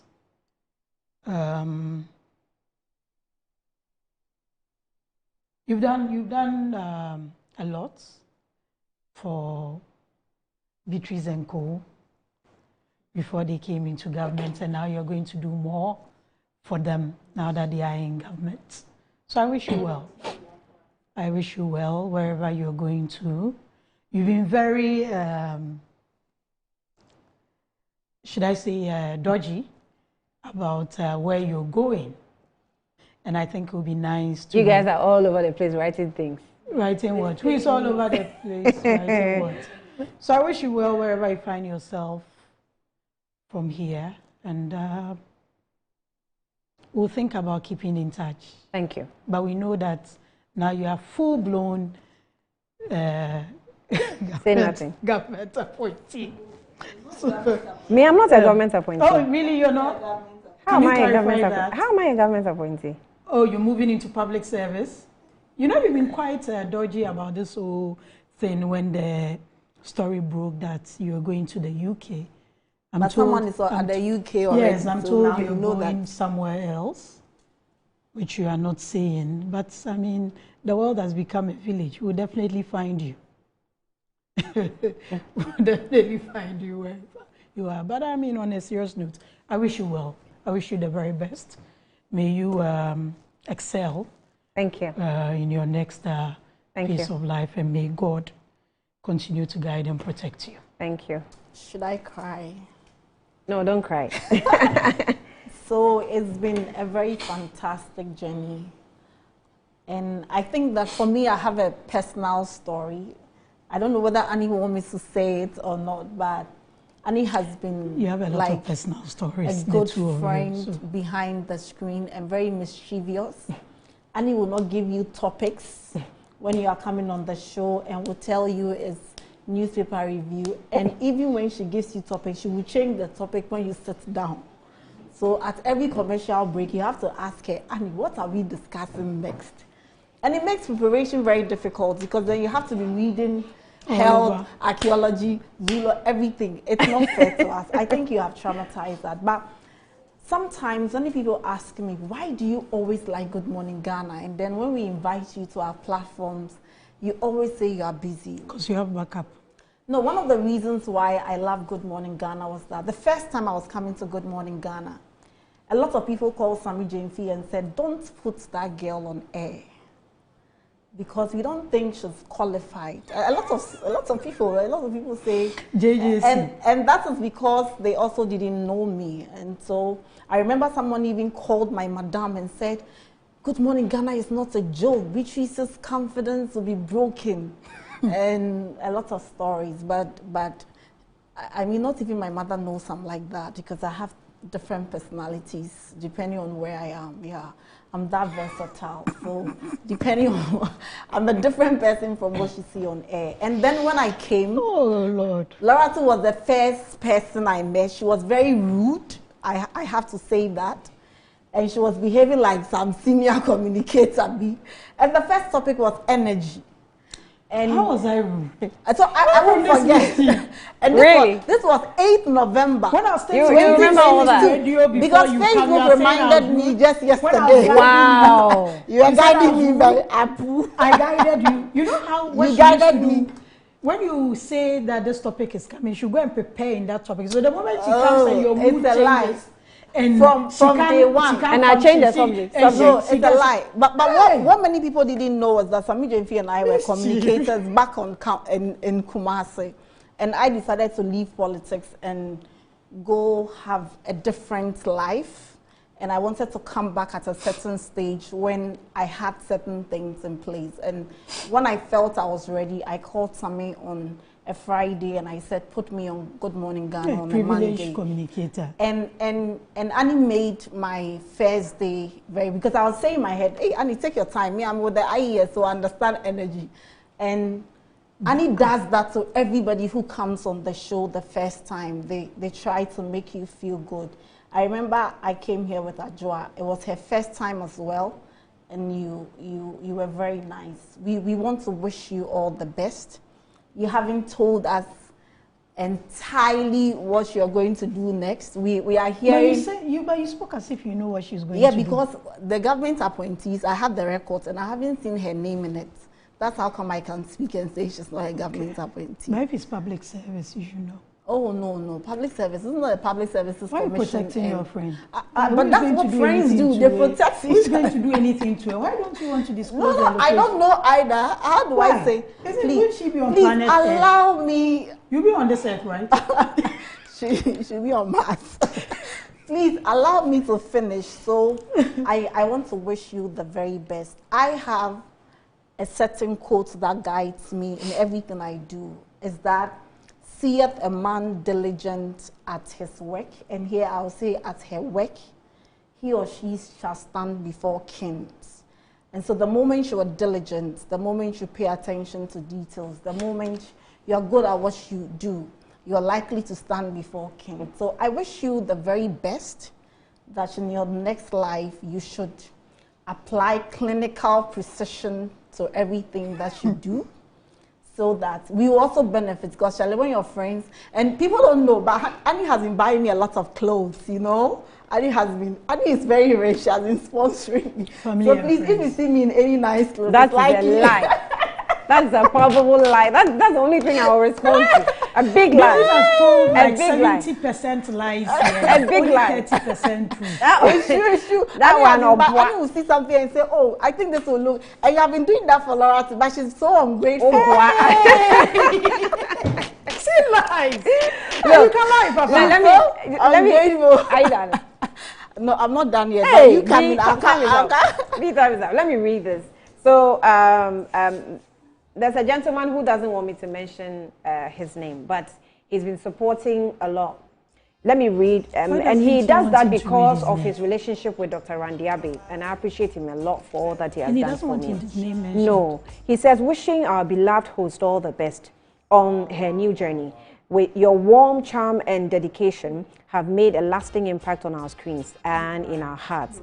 We will miss you. Oh, don't do that. Okay, so we'll miss you dearly, but we're excited to see you where your next adventure will take you. Thank you for these nice memories.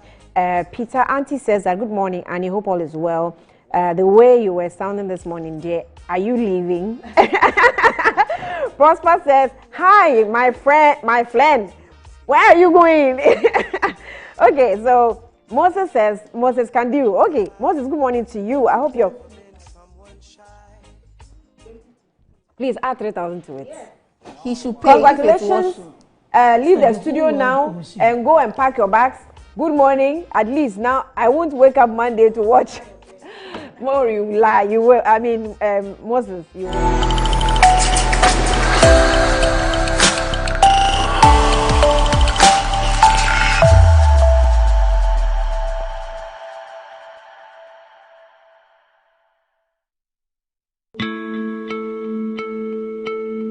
West Africa's soil yields global treasures.